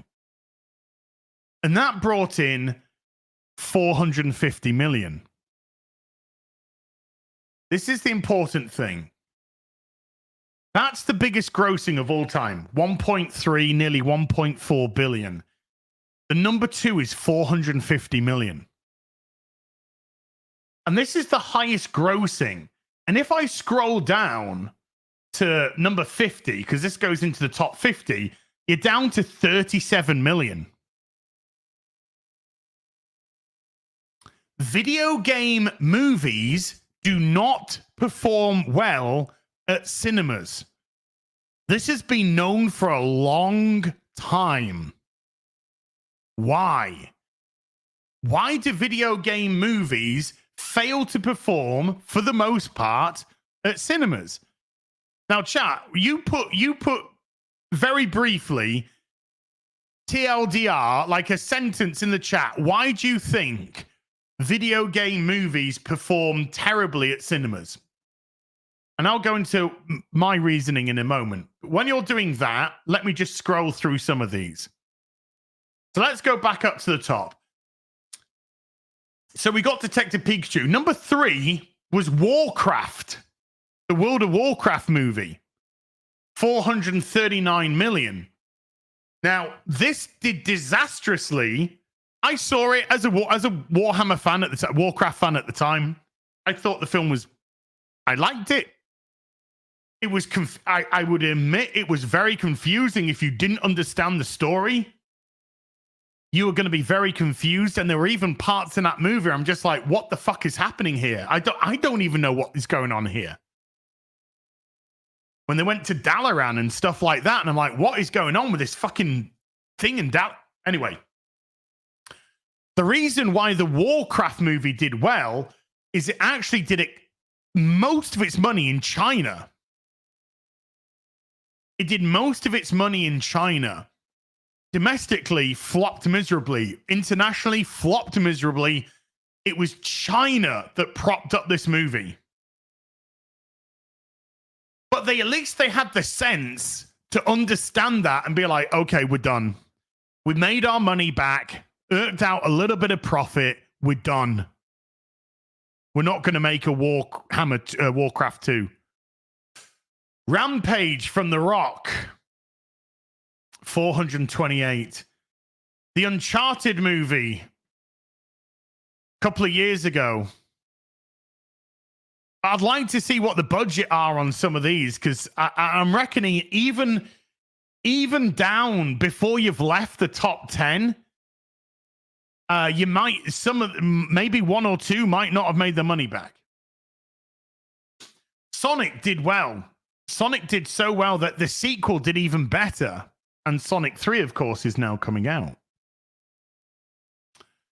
Five Nights at Freddy's, Lara Croft, but we're down to 270 odd million. But look at this. This was Tomb Raider from 2001, 274 million. This is Tomb Raider from 2018, 274 million. So in 17 years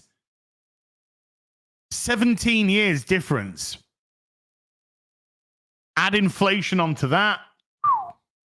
Uncharted's budget was 120 million. So 240 plus marketing. So let's say 300. So it probably made a little bit of profit, but I'd be surprised if it gets a sequel. The law of diminishing returns on something like that says, Need for Speed, 203. This is number 17. This is number 17, and you're down to 200 million. And number 18, you're substantially under 200 million. Cradle of Life, 2003, 160. Massive difference from the original. But Cradle of Life was a terrible, terrible film. Yeah, didn't the Need for Speed movie have Aaron, what's his name from Breaking Bad? It's not Aaron Johnson. Aaron, whatever he's called. Aaron Paul? Is it Aaron Paul from Breaking Bad? He was in the Need for Speed movie, wasn't he? I think. From what I can remember. Look at this. The Resident Evil movies. I mean, yeah. Yep. Angry Birds movie. What? Mortal Kombat, Gran Turismo. Resident Evil from 2002. Hitman. Silent Hill. 100 mil. Yokai Watch, the movie. Max Payne. They did a Max Payne film? Final Fantasy, Spirits Within. Hitman, Agent 47, 2015. Jeez. Look at this, though. We're sub 100 million, and we have been for since 29. You get to number 20. This is the list of the best performing video game movies, and you're under 100 million by number 29.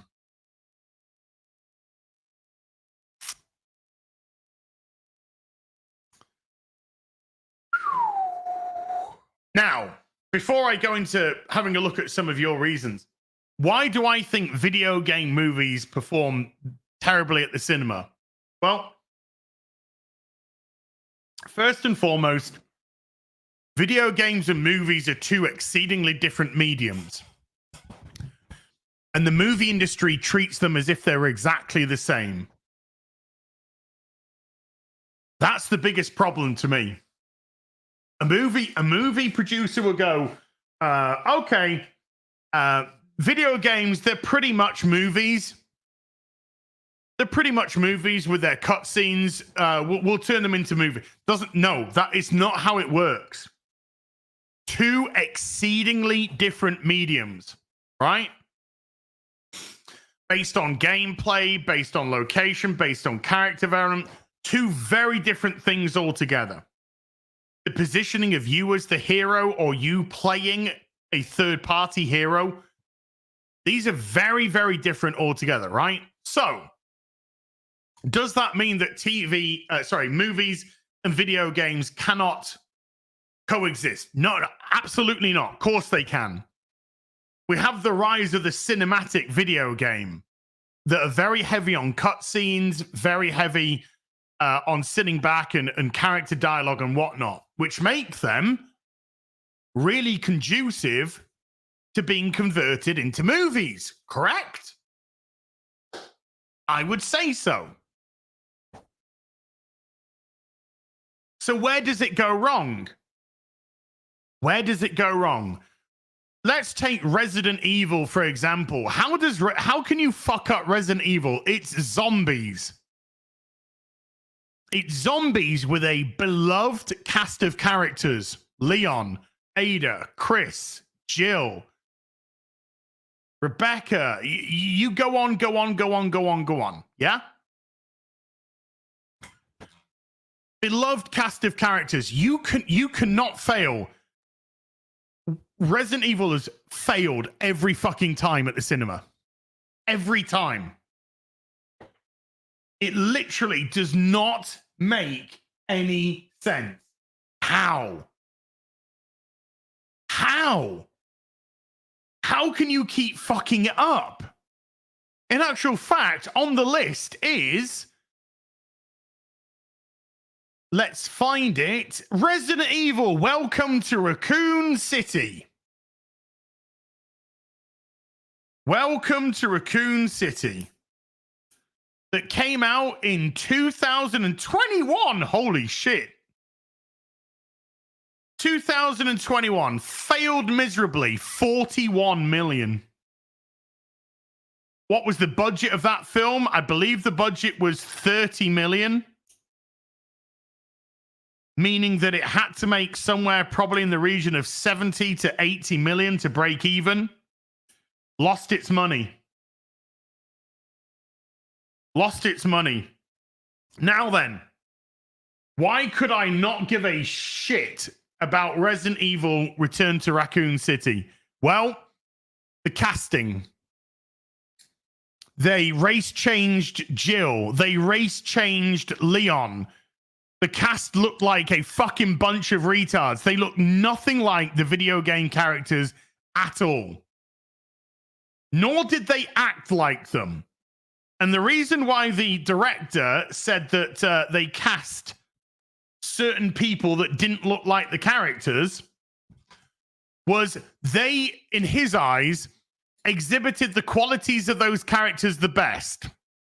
So then Leon in the movie acts nothing like Leon does in the games whatsoever. So what we could do, folks, is what we call that in the business is a lie. He lied when he said they exhibited. Leon Singh Kennedy, yes. They decided to cast an Indian actor as Leon. So as a gamer, emphasis on good, as a gamer, when we see, we are in essence the target audience for a movie that's going to be about the video game that you like. We're the target audience. Now you have another bunch of audience that can come in, horror audience, zombie loving audience. But predominantly the people that purchase Resident Evil are your target audience. So when your film looks nothing like the fucking games, you've already lost your audience. You've already lost them. They're gone.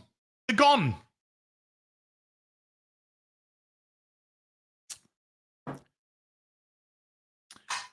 One of the things about the Resident Evil movies, for example, is the Resident Evil movies also have another section of Resident Evil movies being made as we speak. They are the CGI movies. And these CGI Resident Evil movies have been going since late 2000s.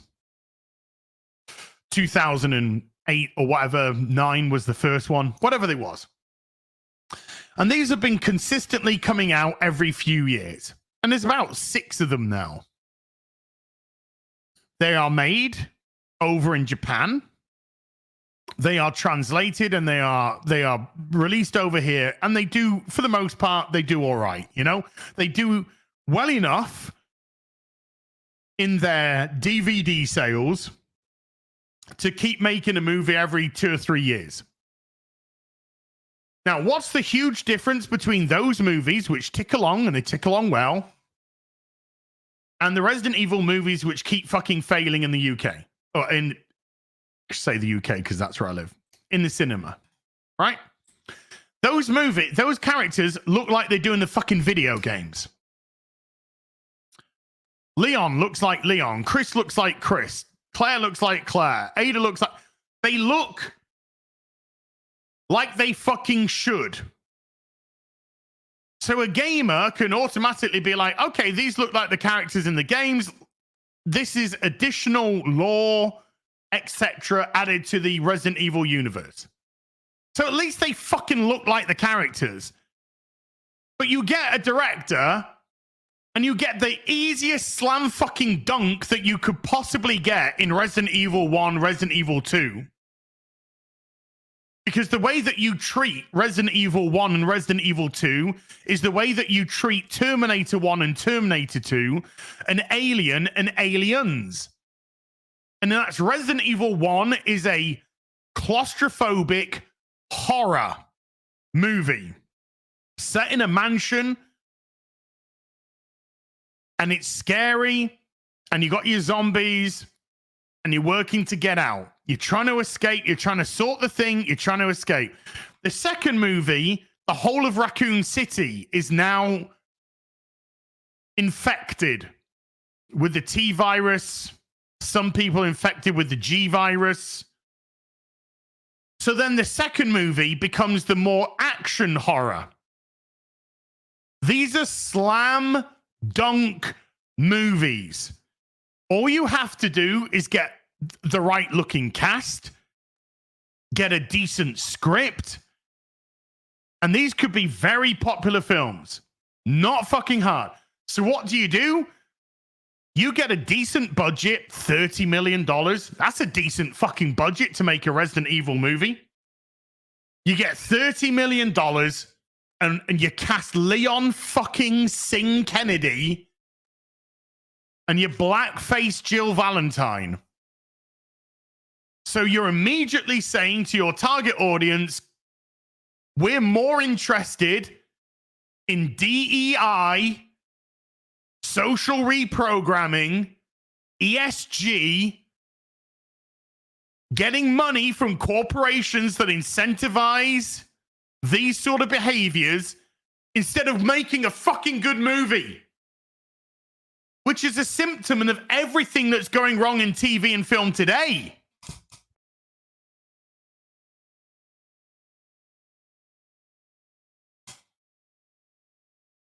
So they are actively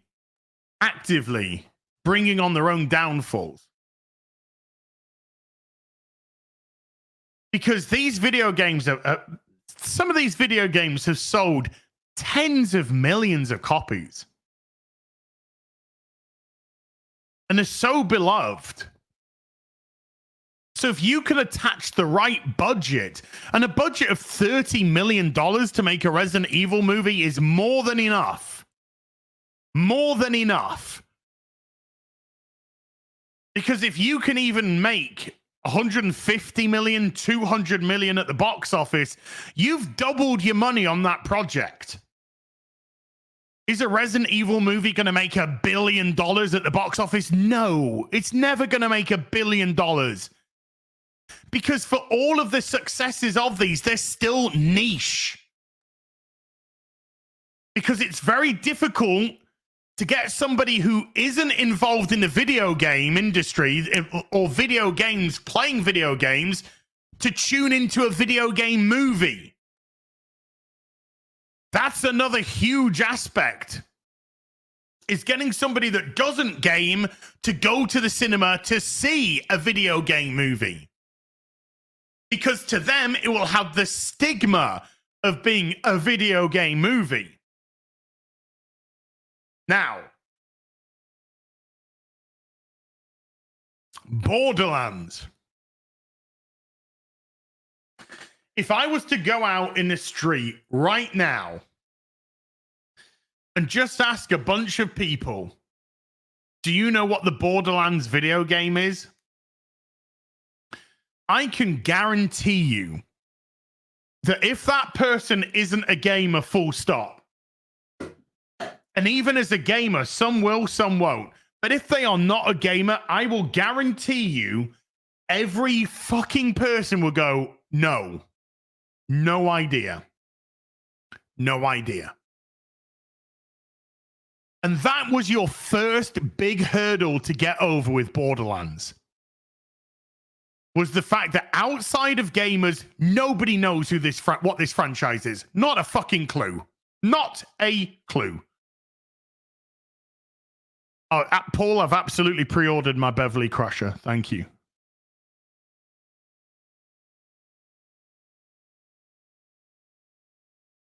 So you already are up against it. So giving $115 million to make this film, I guess you've got to cast a massive star that can bring in people. A huge star. So who'd you bring in? Who'd you bring in? Who'd you bring in to this movie that's such a big star? They are gonna be able to drag people that know nothing about a franchise into the theater. Who are you gonna cast? Kate Blanchett. I like Kate Blanchett. I like Kate Blanchett. She's not bringing people into the theater. She doesn't do that. Who else have you got? Kevin Hart.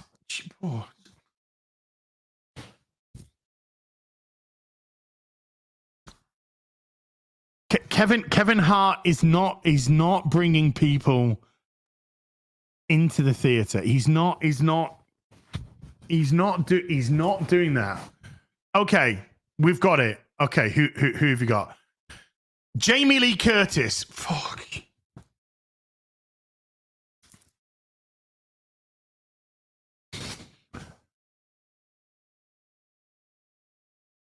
Excuse me? Jamie Lee Curtis.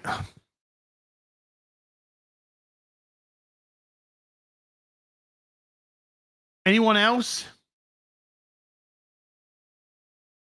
We've got the guy. Oh, thank God. We've got Chris Pratt. No. Who? Edgar Ramirez.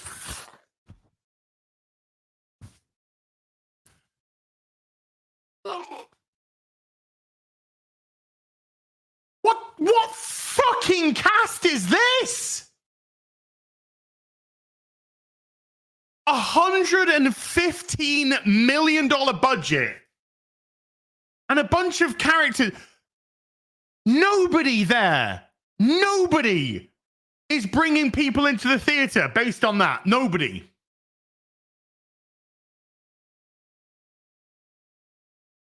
So you've got a cast that doesn't bring people into the theater. You've got a budget which is fucking out of control. And you've got an audience that doesn't know what your fucking franchise is. So what you've got to do now, is you've got everything against you. Everything. So what does this have to do? This has to look fucking amazing. This has to look like the most amazing fucking film. Some sort of sci-fi brilliance, the likes that we haven't seen since fucking Alien. Something that's going to be so mind-blowing, so incredible, that people are going to be like, holy cow. This is like, I haven't seen something like this since the fucking Matrix. Since Avatar. This is the next move. This is the next evolution in move. What we got? We got Jack Black shitting out coins. What? Yeah, we got Jack Black doing the voice of Claptrap, and he's literally pooping out coins and making a poop joke. Wait, what? Yeah, we're gonna stick it in the trailer. And then we're going to do like a Guardians of the Galaxy type of, we just stick a montage of fucking old school songs and shit.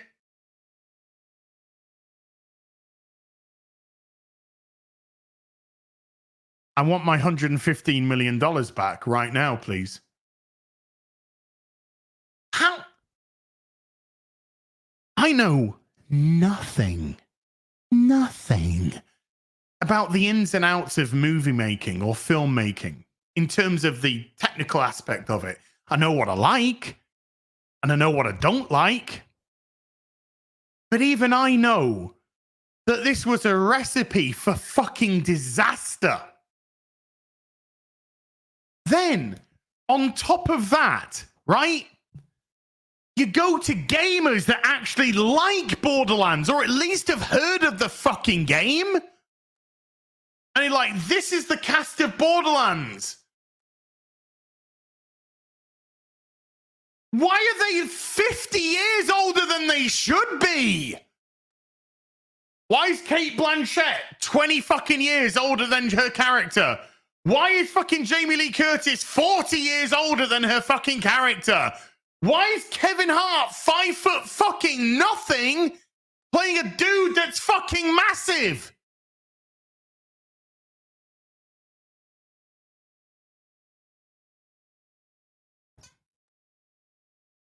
So even as gamers that know about fucking Borderlands, they're looking and go, this isn't fucking Borderlands, this is retarded!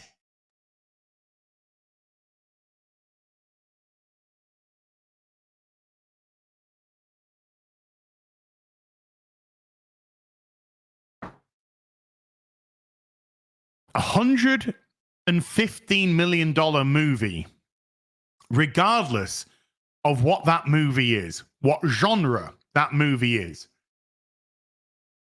There is no way in hell that a movie that cost $115 million is so bad that it is removed from the theaters after 28 days. That is a special kind of dog shit. Special. In an Olympic kind of a special way.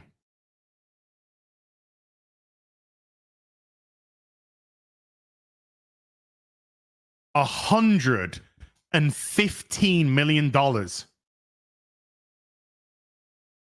You lost $145 million at least on that movie.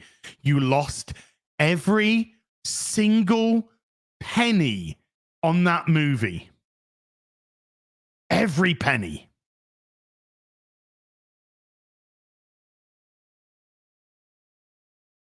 But I guess it's gamers' fault or something, or racists or ageists or some sort of phobe. Istophobe, ostophobe, oustophobe. Nobody was going to see this movie. And the amount of fucking cope that was coming from the fucking studio. The amount of fucking cope. Well, you can't comment on this movie if you can't comment on this movie. You haven't seen this movie. No, I think people are very okay to comment on something where they can objectively look from the outside, look at the cost, look at the cast, look at the trailers, and say no.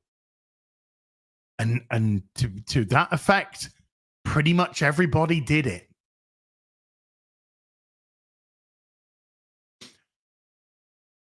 I was at the cinema with Chat's mum the other week, right? And Borderlands was on. And I said as a joke, should we go see Borderlands? And even they hit me. Do you want to go see Borderlands? Fuck off.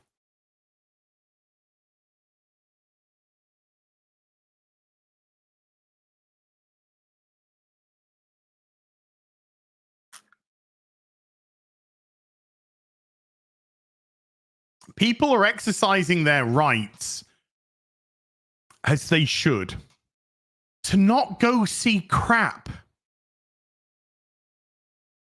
People are exercising their right with their wallet to vote financially.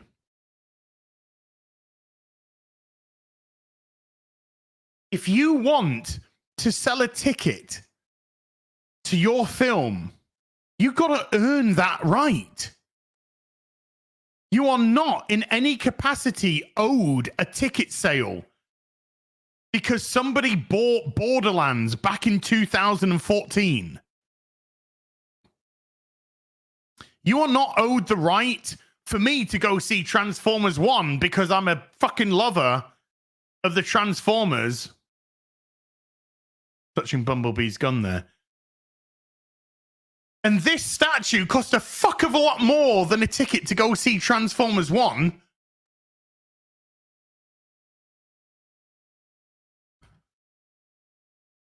But just because I am fan of franchise doesn't give you the right for me to have to purchase a ticket for whatever you're doing. You have to earn it. And when something looks like shit, smells like shit, casts like shit, guess what? It's probably shit.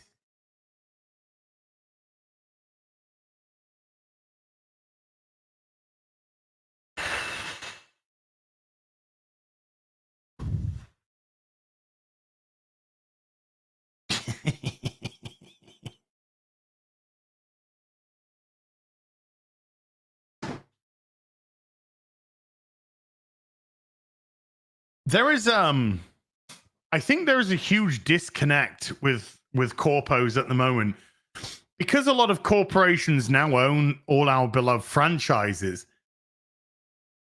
None of these corporations have any attachment to them, any love for them. All they expect is now that they've bought said franchise, that franchise's fandom will by default watch everything that they do or put out because it is name of franchise. A corporation will never love a franchise the way that the person who created that franchise loved it. And the reason why these franchises became so popular, Star Wars, Star Trek, etc., Transformers, Doctor Who, whatever you want to, whichever one, you can literally select one, is the people that created them and the people that grew them loved, absolutely loved what they were doing in terms of the characters, in terms of the work, in terms of the universe, the world. And that's what gains you a fandom. When people see the care and attention and love of everything that you've put into said franchise, to said characters, to said universe, to said lore, that's what makes people gravitate towards it, especially a bunch of nerds like us, bit of geeks like us. We love RPGs because we love stat busting, you know? A lot of people love things like Star Trek because the engineering aspects of it and the way that it actually developed real life technology today. Touch screens wouldn't exist if it wasn't for Star Trek The Next Generation, for example. They came up with the idea of touchscreen technology. And then people who love this kind of thing said, fuck it. Holy shit, this is great. Let's try and develop touchscreen technology. Now everything we fucking have is touchscreen technology.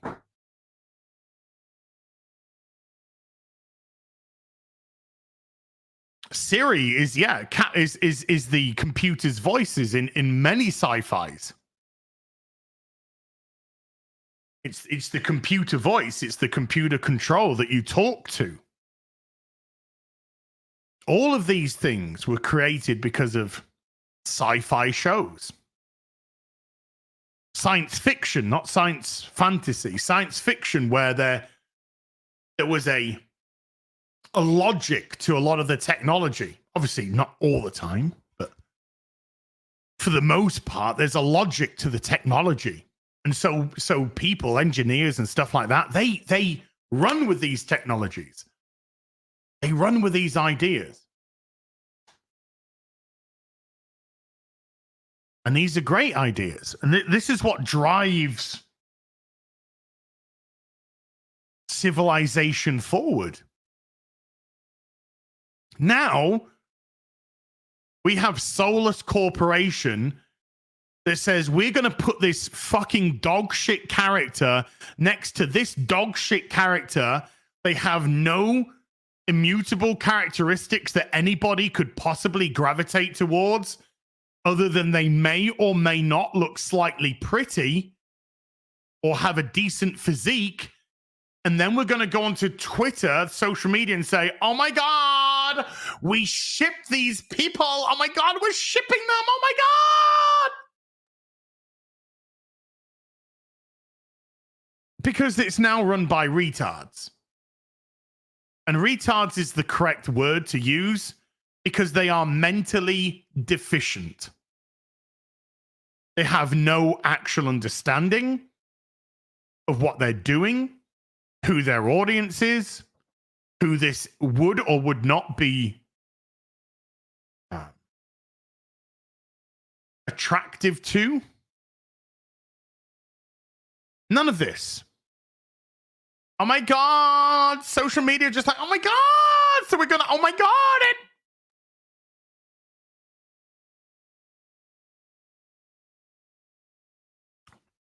Now, to wrap up this segment, I want to show you something else.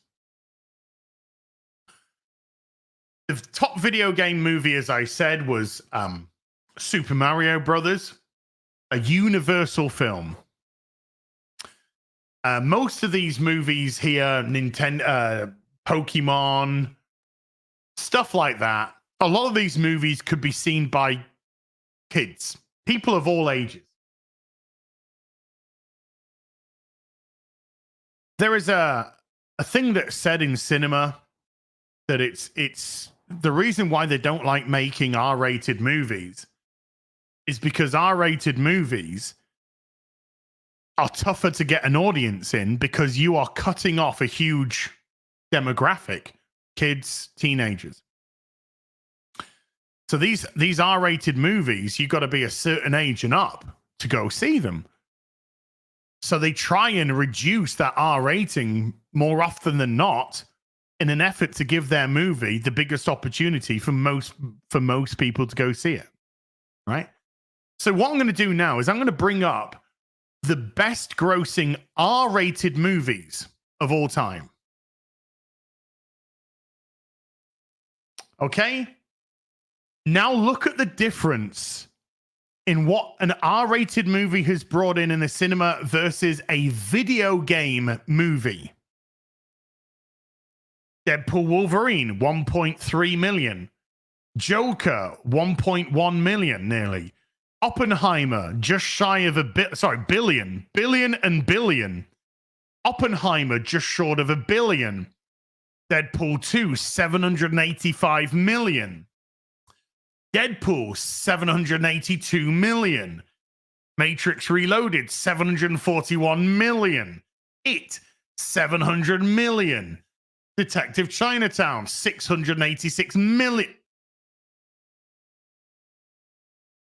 Remember, by 29, we were under $100 million for the video game movies. 29, Lucy, 458 million. By the time you get to 50, you're still at 378 million.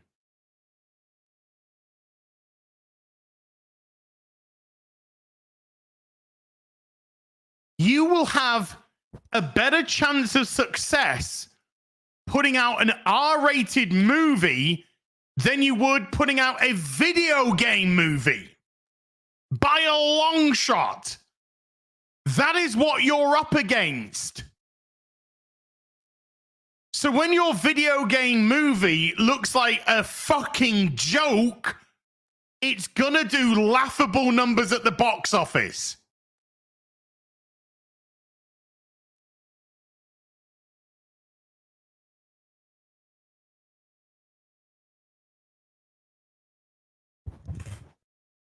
Know what you're up against and adjust accordingly. So making video game movies with budgets of $115 million is almost suicide from the get-go.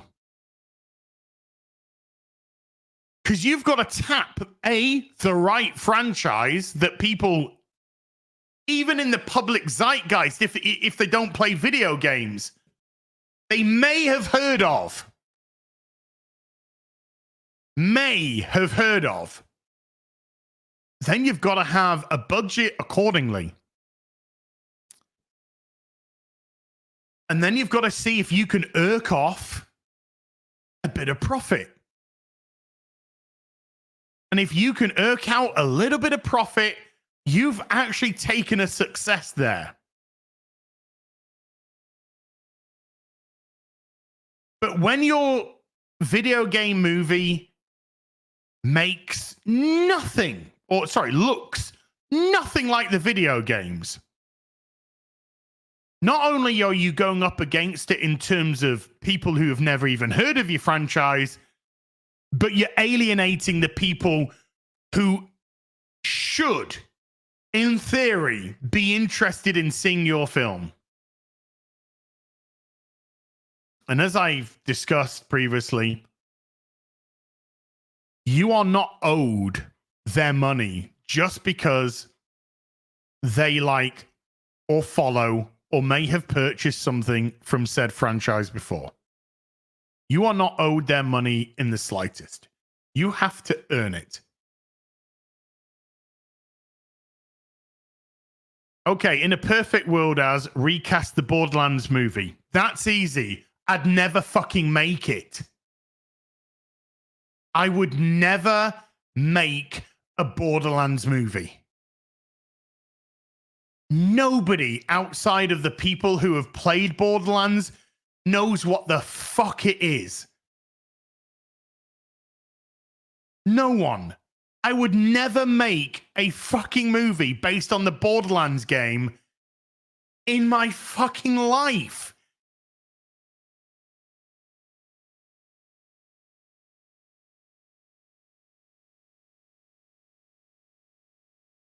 Ridiculous. Ridiculous. Reet. Let's finish off these super duperies. Where do we get to? Where do we get to? Did we do J-Rex with a 36 month? And we did Joey, didn't we? Yeah. Hi, Joey. Boogie Boo with a $10 says, I watched the Borderlands movie with my son for free on YouTube. The movie was so bad that it was uploaded by multiple sources in 4K HD, and most of them were never taken down. I pirated Borderlands and I wanted a refund. That's what I heard. That's what I heard from that super chat. Vicky with a membership for 27 says, I forgot Borderlands was a thing. I think it was only in my local cinema for a couple of weeks. If that, can still go see Deadpool though. Yeah. And I don't buy into this pirating thing at all. Is stuff pirated? Yeah.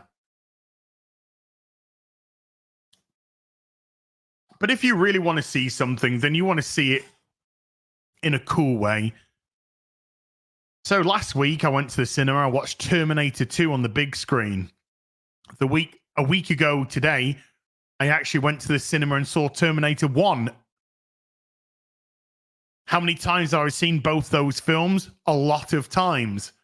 Do I have them on 4K? Yes. I can see them in the comfort of my own home in an unbelievable quality, even though the 4K rips are a bit... because they really fucked up the grain, so it got too smooth. Anyway. But you can see it in the comfort of your own home, shitter, just there. Bath, coffees, snacks, whatever, right there. Comfy sofa, all that.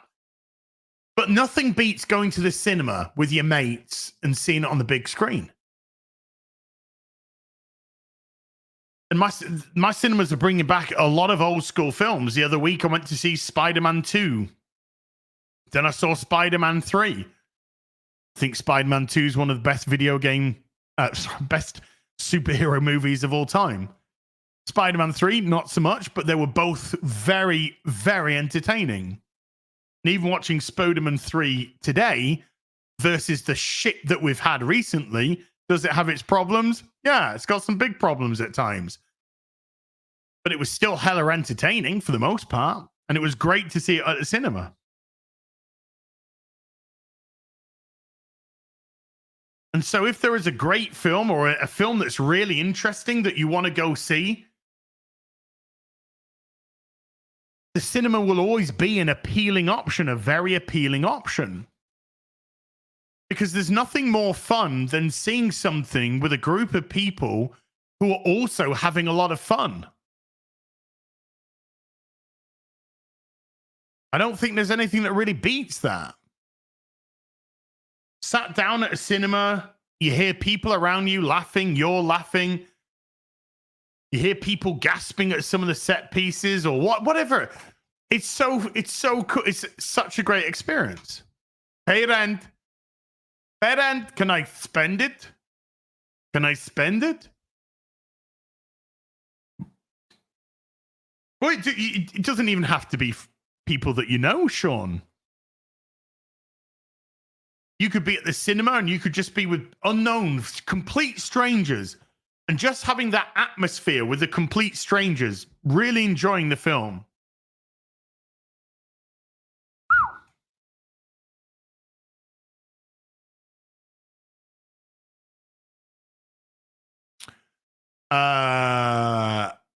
Justin Martins with a $20 says, curious on your thoughts. What story or property do you think could be made today but still be entertaining no matter who made it? I keep thinking Rumpelstiltskin might be a good one for some reason. Well, when you say no matter who makes it, I think it matters a lot who makes it. Because who makes it is going to be dependent on how the film's going to turn out. Disney remaking Snow White being one of the most endless, timeless stories, are now making it fucking retarded. So it matters a whole lot who's making it. Big time. Snow Brown and the 7 Seattle Baristas, which now look like CGI fucking monstrosities. Snow White doesn't need true love. She needs to understand about being the leader she knows she can be. What the shut the fuck up, Rachel. The fucking leader she knows she can be. Shut up!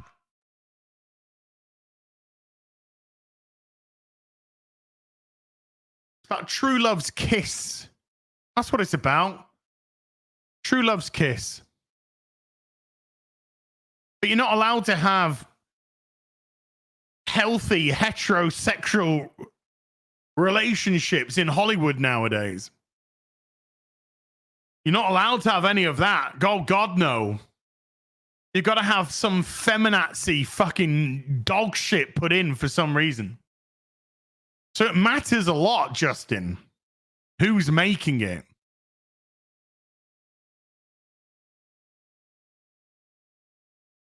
A whole lot.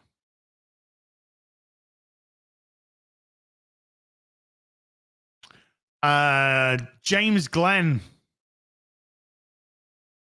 with a $5 says, do you think all this DEI flops are hopes to turn propaganda into eventual profit, like brainwash people enough and eventually people will buy it? Well, there's definitely an attempt at social reprogramming, James. I mean, after all, BlackRock themselves, who are responsible for a lot of this funding, this DEI, ESG funding, because they have control of over $7 trillion. Even they themselves have come out and said, we are forcing behaviors. And they're not just forcing behaviors in terms of entertainment, but they're trying to force behaviors in who gets employed. And a lot of it is purely superficially. It's not based on merit. It's now based on superficial traits, color of the skin, ethnicity, sexual orientation, disability. And BlackRock are forcing these behaviors. Now they're losing billions of dollars. And they're admitted that they're losing billions of dollars. But unfortunately, when you have access to trillions of dollars, you can afford to lose billions and still keep trying. The beauty is the companies are opening their arms and accepting this fucking bribe money to make these socially reprogrammed movies or video games. But the beauty is people are going, fuck off. And it isn't white people, white racist bigots that are saying fuck off. It's people who love these franchises, which are people from every background, every race, every color, ethnicity, both genders, because there's only two. Everyone is rejecting it. These franchises being rejected by legitimate fans because fandom has never cared about your color, your ethnicity, your religion, your sexual orientation. Fandom has only cared about your love of said fandom and what you've contributed in terms of discussions or whatever. So even the very people that they claim to be championing, aka pandering to, they understand they're being used. They understand they're being abused. That's why unless you have the right politics, you are persona non grata. You can be a gay black dude, but unless your politics are aligned with theirs, then you're not a gay black dude. You're some internal bigot, blah, blah, blah. That's the way it operates, because it's not about diversity or inclusion. It's about aligning with their politics. It always has been, and it always will be.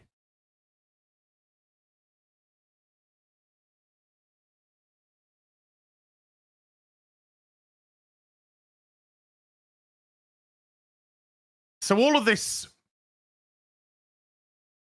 inclusion and diversity nonsense is exactly that. Utter and mitigated nonsense. But now that we are voting with wallets, now that people are no longer funneling money into the franchise because the franchise has alienated the fans, and not just white fans or cis heteronormative or whatever slurs that you want to apply to regular good hardworking people. They're alienating fans from whatever background that fan may be from the franchise because the franchise is no longer recognizable. It no longer represents the very thing that attracted people to that franchise in the first place.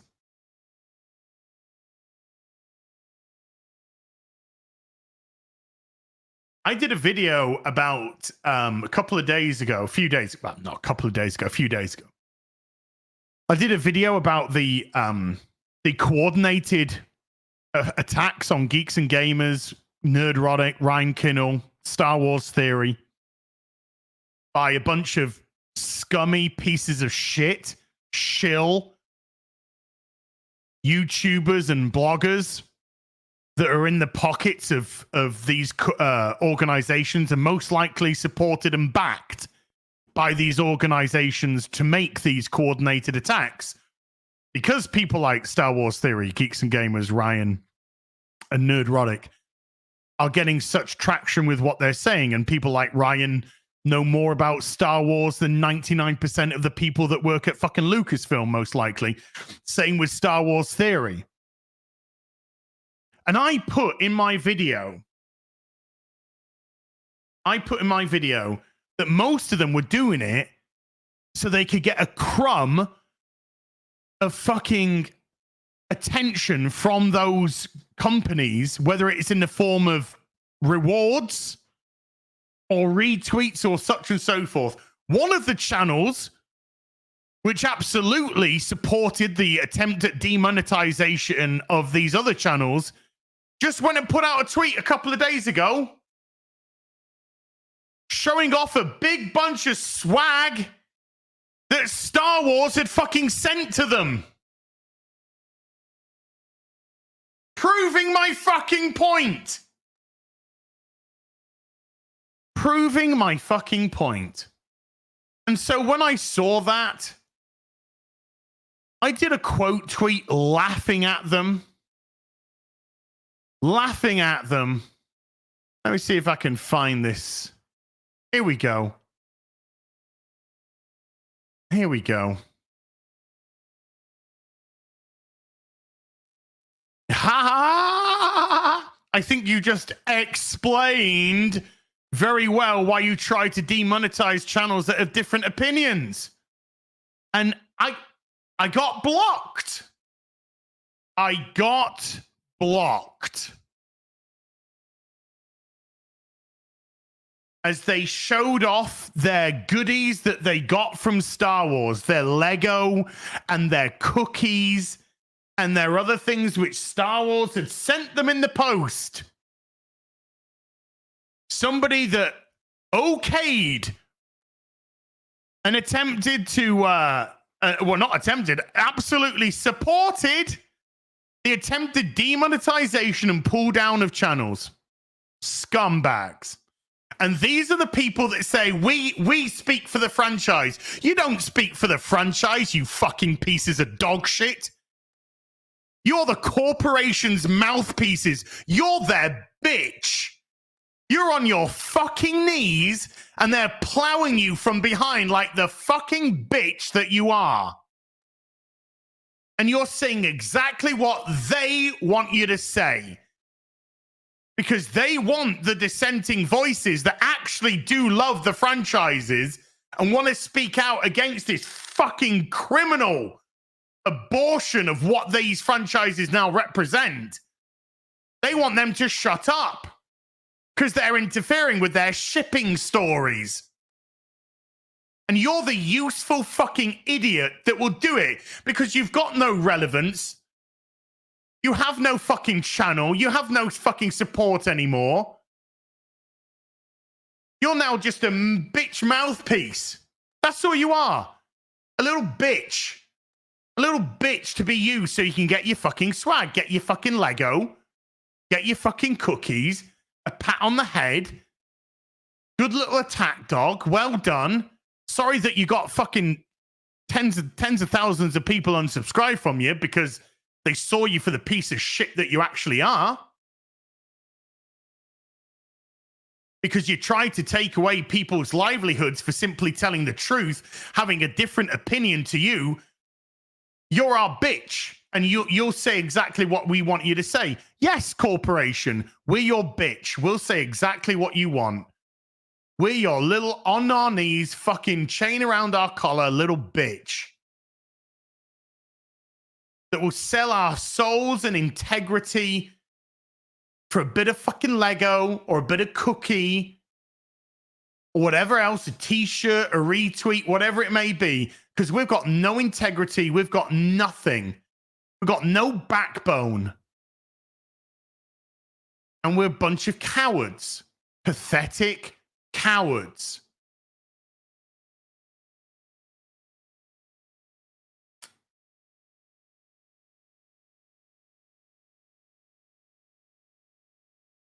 The beauty, of course, is that the proof is in the pudding. And the proof is nobody's watching these fucking shows anymore. Star Wars is $1 billion bust for Disney. A $4 billion bust. Throwing money down the hole. Hiring people that have no idea what they're doing. And it's all done in the sake of, I don't even know anymore. I would like to say ideology. I do say ideology in my videos. But the simple fact of the matter is, the people that they're bringing in, your Leslie Headlands and people like that, it's not really about the ideology for them. It's about how much money they can fucking take out of Disney's pocket because they're using all of this inclusion and diversity, ESG, DEI, as a way to make money. Congratulations, you have now monetized sexual orientation. You've now monetized the skin color of somebody. You've now monetized the gender of somebody. That's why there's so many fucking pronouns that make no sense that they're making up on a daily fucking basis. It's there to be monetized in the TV and film world to make money. So the companies that are falling for the funding are getting a bunch of grifters coming in wanting to take that funding money I guarantee you the people that won from the acolyte weren't myself or Geeks and Gamers or Nerdrotic or Star Wars Theory or Ryan or who else. I guarantee you the person that won from the acolyte was Leslie fucking Headland. She's the one that won the most. Swiftly followed by her wife, her friends, Amanda Stenberg, because they all made fucking bank out of that $180 million that was given to them. They all made fucking bank.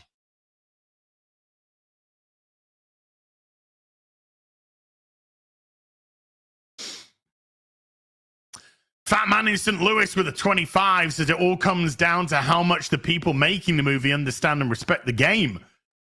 I'm willing to bet 99.9% of the people involved are not gamers. Refer to The Witcher as an example. Give 5 to Bell, please. Yes, sir. Eli Roth. Do I think Eli Roth has ever played Borderlands or has a fucking clue about Borderlands? No. But as I said, I would never make a fucking Borderlands movie because that would be retarded. Utterly retarded.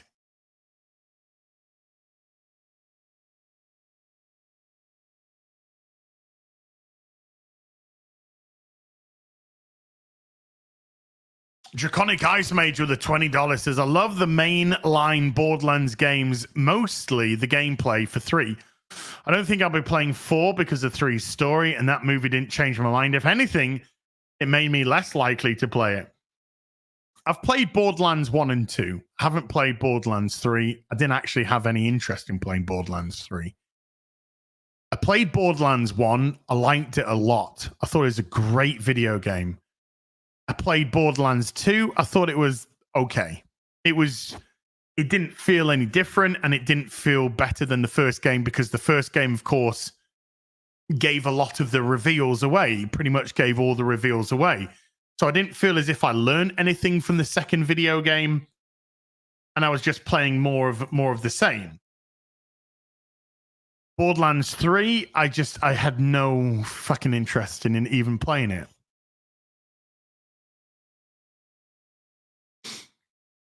Jason Bingaman with a $5 says, Ray John Silverback, love your content. Fuck the acolyte. Oh, no. Behind you. It's a chicken.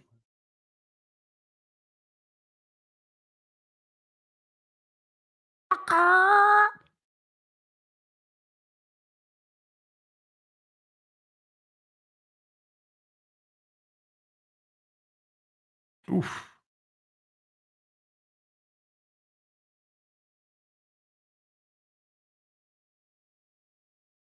It's nothing better than when somebody sends you food pictures and you're hungry.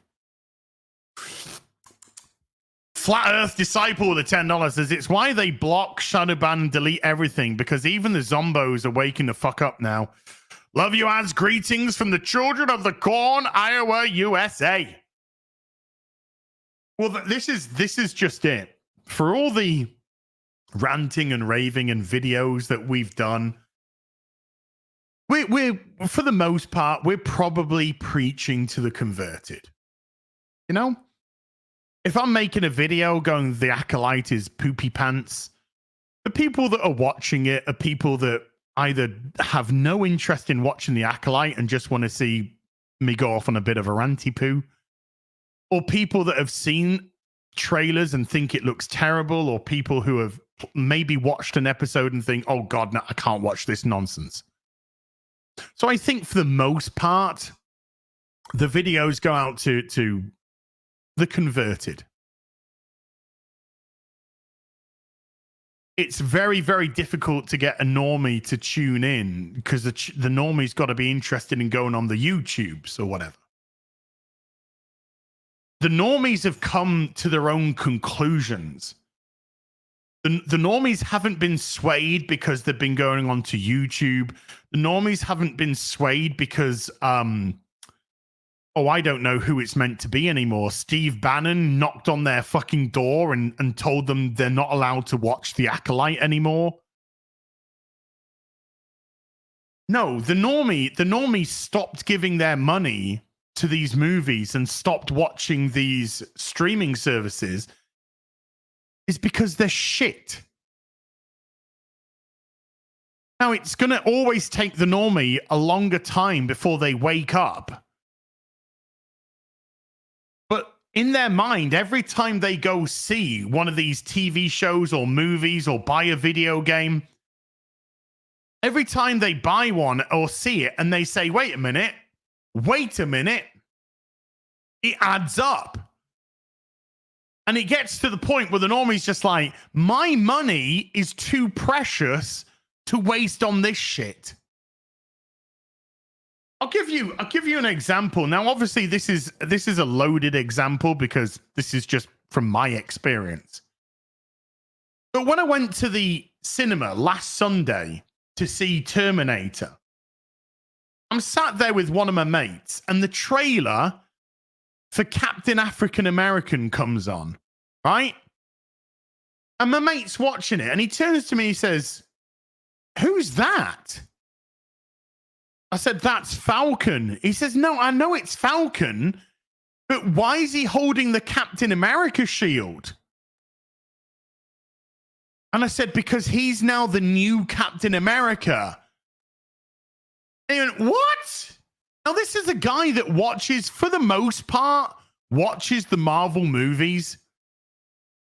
Hasn't really seen anything since Endgame because they've been shit. He was like, what? He's Captain America now. I said, yes, he's Captain America now. He went, oh, fuck that. I'm not watching this. That's a normie. Hey, Marvel. That's a fucking normie.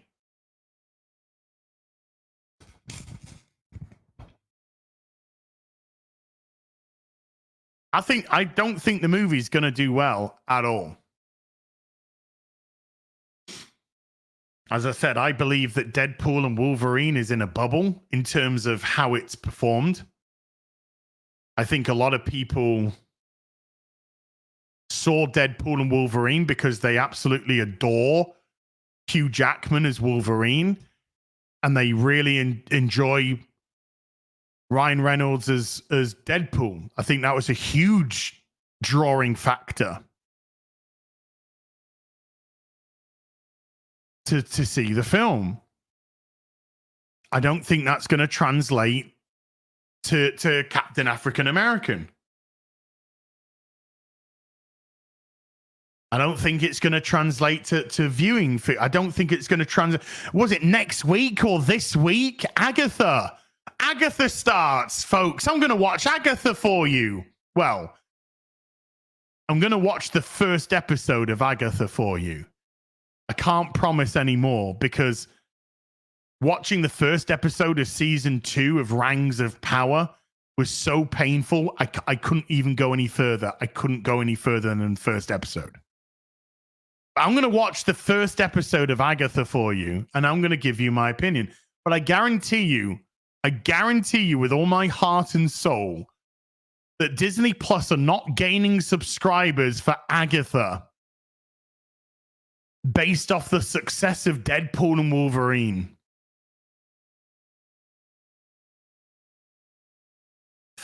Enoch Mamon with a $5 says, I saw your post showing off your Batman statues.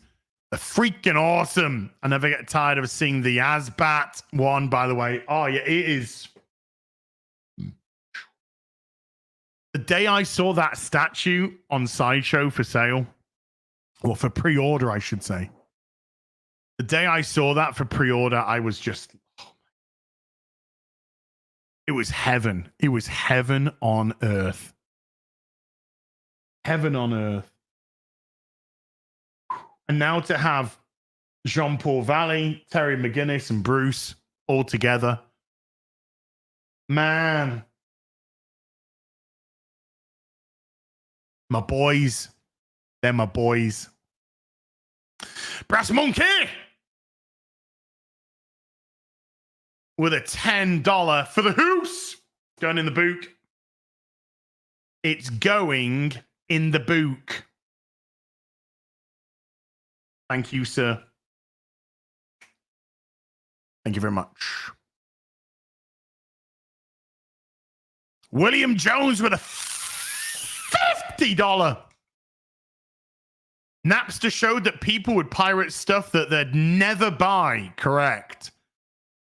I pirated Crusader Kings 2 years ago, played it for several hours, and ended up buying it for hundreds of dollars because Paradox DLC reasons. That's right. People pirate stuff that they would never spend money on. For the most part. That's not an absolute science, but for the most part, people tend to pirate because they would never put their money into it. That's why.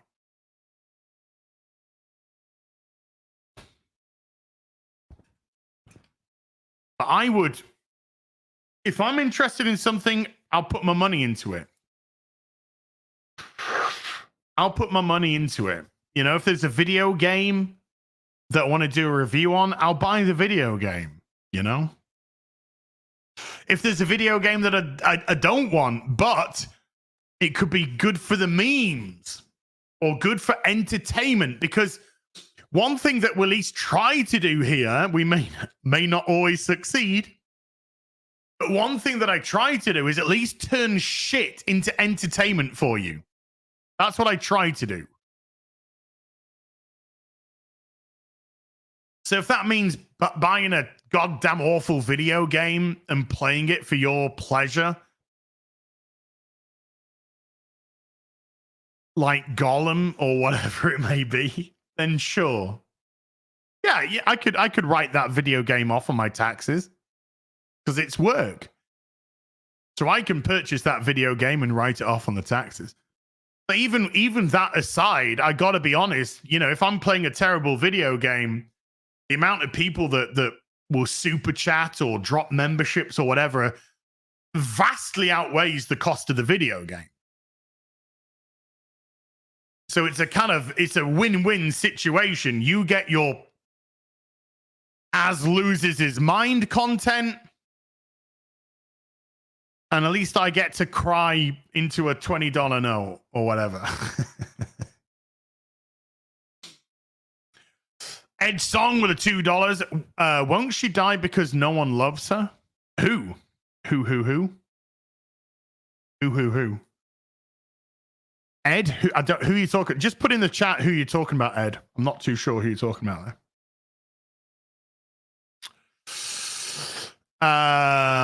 Oh, is that Snow White? Snow White. My God, I would just leave her. I don't know. I'm not even trying to be cruel here. I'm not trying to be cruel here. I'm just being honest. I don't know more of an obnoxious, hideous human being than Rachel Zegler. She just comes across as an absolutely hideous human being. Hideous, insufferable human being. Oh, if she ate that apple and I was meant to be the Prince Charming, I'm good. I'm good, thanks. We'll just leave her, you know, we'll just leave her there and I'll go party with Gal Gadot.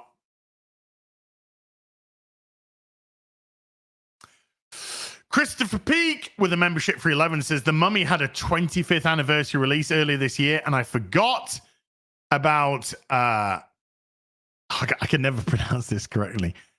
Anuxamamu's whatever entrance. I can't. I've seen the Mummy a couple of times. I know some people really, really like it. I think it's fine.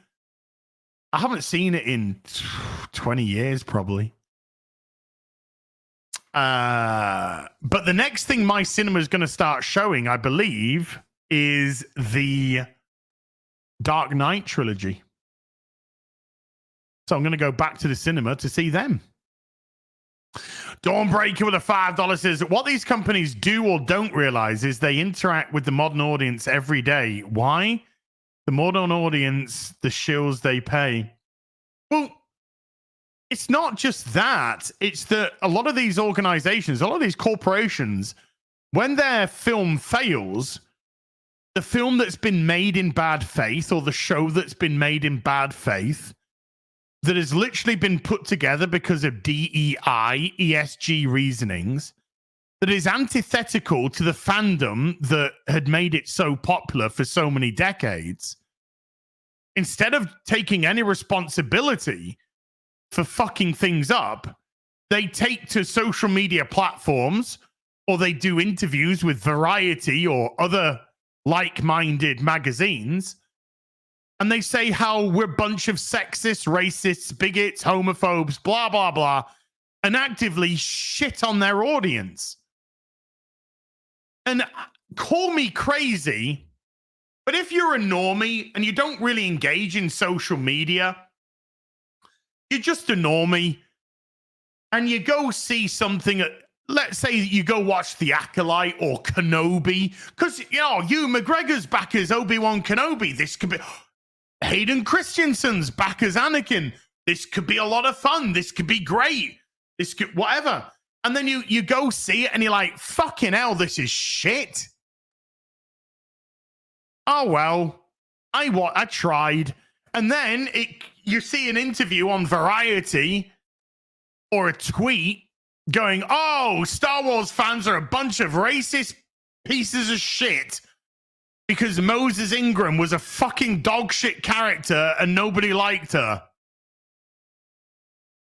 Then that normie's probably going to go, fuck off. It was just crap. It was just crap.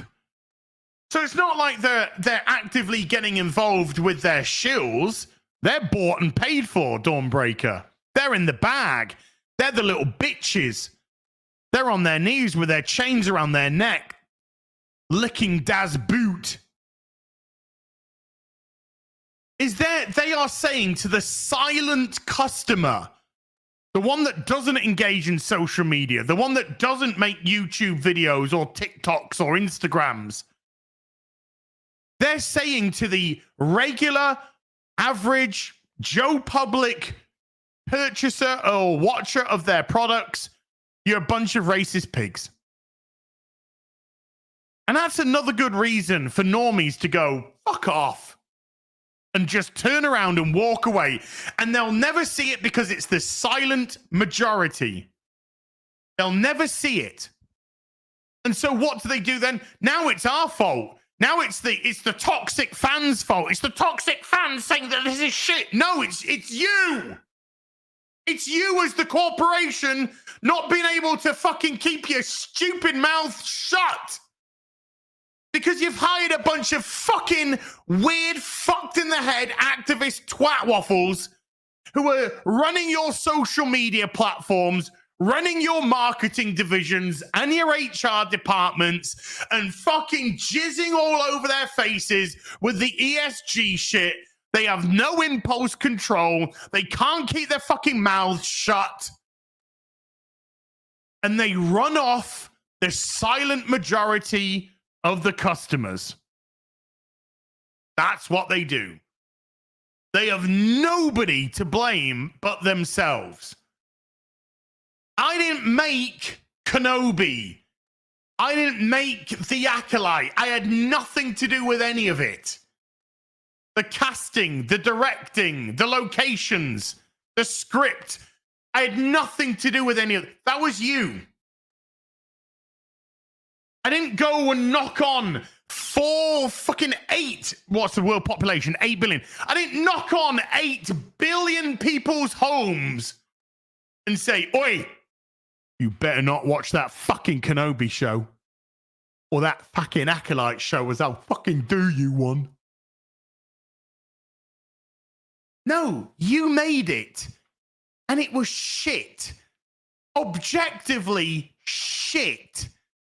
And you put it out and people saw it. The minuscule amount that actually have a paid Disney Plus account, they saw it and they went, ooh, that was shit. And it was reflected in the viewing figures. I had naught to do with that. I know for a fact that there will be people that will come to see the reviews on my channel. But just like we spoke about pirating earlier, it's because they're coming to me to watch the reviews because they would never watch it themselves. They would never pay to watch it themselves. Because they know it's going to be fucking shit. So what they want to do is they want to turn that disappointment that their franchise that they love is now a pile of fucking dog shit and a joke. And they want to go watch me or Disbrew or Gary or Ryan or Jeremy or Star Wars Theory do whatever type of content we do in an effort to give them some sort of cathartic release or closure or something like that. But they would never spend any money buying a subscription to a service that calls them racist and bigots and homophobes and incels and all of this type of thing purely because you as a corporation are making shit antithetical to what the franchise made the franchise so popular in the first place. Just saying. Don't break it with another $5 says, but what about the people who defend the trash? I hear you say, why aren't they considered the modern audience? Well, most of the people who are defending the trash, their arguments aren't, this is actually good because these characters are great, this is well done, this cinematography is this. No, most of the people that are defending this stuff are you're just a bunch of homophobes, you're just a bunch of bigots. They can't actually defend the show. I don't see any definitive videos or well-reasoned or well-argued videos on why Kenobi's good or why the Acolyte's good. They don't fucking exist. Most of their defense happens to be around the color of the character's skin, the ethnicity of the character, the sexual orientation of the character. That seems to be the defense. They aren't defenses. In actual fact, you're proving why people shouldn't fucking watch this shit, because it's superficial. Oh, you just don't like the Acolyte because you just don't like strong black women. No, don't like retards. Don't like terrible scripts. Don't like stories that make no sense. Don't like bland cinematography or poor directing or garbage fucking editing. So I've not seen any legitimate defense. Siege with a membership for 21 says, beware the poser and the shill brother, for they have sold their soul for 7 pieces of merch. Brother Chaplain, Siege of the Fellowship, hail.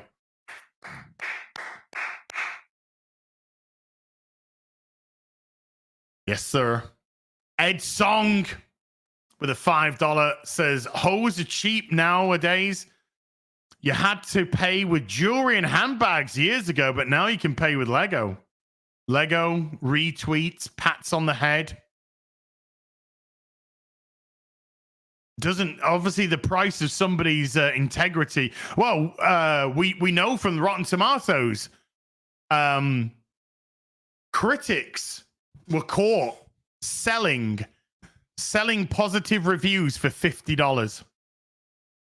Selling positive reviews for $50. That was the cost of their integrity, $50. These aren't people, they're scum. They're pond scum. Dawnbreaker with a $10 says simple. They don't care. They don't care. They don't buy. They don't play. They just bitch about it being on the internet, or they do all day. Bitch on the internet all day. They know nothing about real life, let alone made-up franchises. They only care about the end goal. Most of the defenders are all coming from an ideological standpoint. They're not coming from a defense of the actual product. They're just coming from an ideological standpoint. And if you're coming from an ideological standpoint, then you're simply confirming why people are shit, why this is shit. Because you can't defend the actual product. Dawnbreaker with a $5 says, well, what's the end goal, you ask? Simple. It's power. The only thing these communists, cave dwellers cared about is power. It is about power and control. That's why there's a lot of disingenuousness about my pronoun rant, because as we all know, the pronoun rant is about compelled speech. You get people to say black is white and white is black, or man is a woman and woman is a man, or my pronouns are made up pronoun number one. It's compelled speech. You get somebody to tell you that something that isn't true is true, and then you have all the control over them that you need. That's what you have. And I refuse to go down that fucking avenue. Which will probably land me in prison in the UK, because we now live in fucking Gestapo land thanks to Keir Starmer. Stormweaver with a 50 Canadian says, hi from Canada, Heel versus Babyface. Want to thank you for all the great work. Keep up the fight against the woke mind virus, and all the best to you and yours. I was just highlighting all the caps words there. Thank you. Hey, Stormweaver, massive thank you. Huge super chat. Thank you so much. Trying, buddy. Trying. Dawnbreaker with a $5 says, it's why they try to take your guns, your money, and your speech, because you're not part of the woke communist club. How effing dare you have things? Well, they want to take your guns for a very simple reason. They want to take your guns so you can't fight back. That's why they want your guns. I gotta confess, I was never a massive pro-gun person until I realized exactly what they're there to do. And that is literally to stop them from walking all over you. Now, if I believed in government, if I believed in them truly having the will of the public as their forefront, then maybe it would be different. But having seen what's going on in the world today, living in places, or certainly in the West, where you realize you ain't the good guys. You ain't the fucking good guys right now. It's all about wanting to take the ability to defend yourself away from you.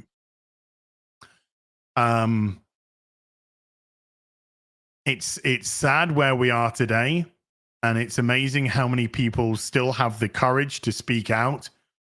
How many people still resist? How long we can do that for? Who knows? But it's better to die a man than a bitch. Better to die with your boots on, as they say. ADs with a $2 says, just cancel my Hulu. Cancel Disney too. Don't think you're missing much there, buddy. Sandy Q gifting. Oh, Sandy Q gifting 5 memberships to the stream. Sandy, thank you. Appreciate you, sweetheart. D Bruzy with a 20 says, for the demonetization, maybe. Or what we're looking at the minute. Hold on. Right now, we're still green. We're still green right now. Still green at the moment. We'll see. Grand Tour was great. So disappointed to see it go, especially since I found it so late. Thanks to the real BBC. Too bad no watch party. What's the deal with Transformers 1? Take the kid or no? I mean, I can, based off the trailers I've seen, D Breezy, not for me. Will a kiddie enjoy it? Maybe a kiddie will enjoy it, but as a Transformers fan, it looks absolutely abysmal. And all I want is some good Transformers. The comic is amazing. It might be a little bit too much for your kiddie, but because it's pretty fucking rough. But the comic, the Transformers comic from Skydance, is it Skydance? Is absolutely phenomenal. It's really, really good. Blacksmith224 to $5 says, hey, Az, just wanted to stop by and say congrats on the weight loss. It's hard work. I myself are nearly 100 pounds down. Well done, dude. I need to get back on it. I'm having a bit of a weak moment right now, and I need to get myself back on track and sorted. So I got a long way to go, and it's not going to get any better unless I help myself. It's a long journey, and at times you get so tired. But I've got to keep going. I've got to reset. I've got to get things back together. So work in progress, trying, and it's just a little bit tough. I go through these fits and spurts, and I'll be honest, sometimes I feel like just leaving the internet for 6 months.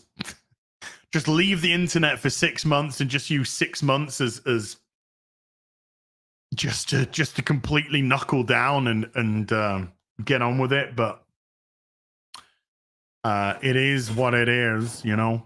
It is what it is. I've come a long way. Certainly a long way that I don't want to ever turn back.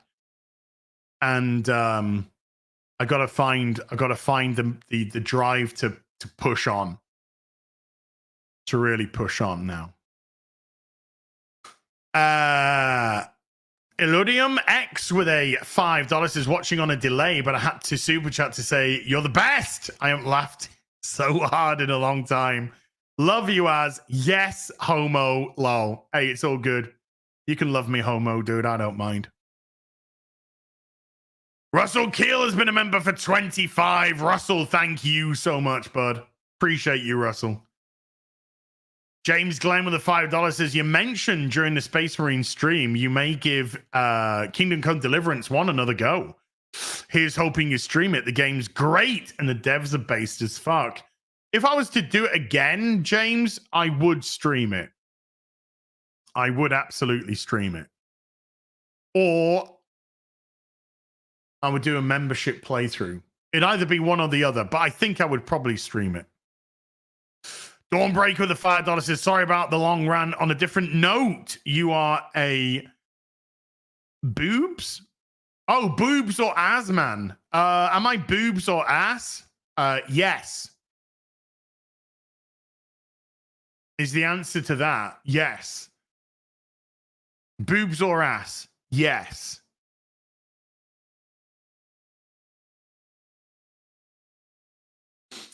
Stephen De Leon with a $5 says, give us a story on growing up on the mean streets of Chelsea. What? Get him out. Somebody get him out of here. Get this fucking guy out of. Best name I can think of with a $5 is Lan from the Wheel of Time books. There is one rule above all others for being a man. Whatever comes, face it on your feet. Amen. Amen. And Joey Metzka has been a member for 9 months. Joey, thank you. Right, chat. I'm going to have to run away. I've got 45 minutes to get something to eat and come back for Sunday Fun Day. We'll be playing whatever game I said that we're going to be playing earlier in the stream. So massive, massive thank you to everybody who stopped by today. 2 more likes and we're up to 1,000 likes on the stream. Come on now. Smash that like. Moderators, thank you so much indeed for giving up your free time. Everybody who super chatted, membered, remembered, gifted memberships. Thank you so much for supporting the channel. I'll be back in 45 minutes with Sunday Fun Day. Until then, you take care. Goodbye, Baloo.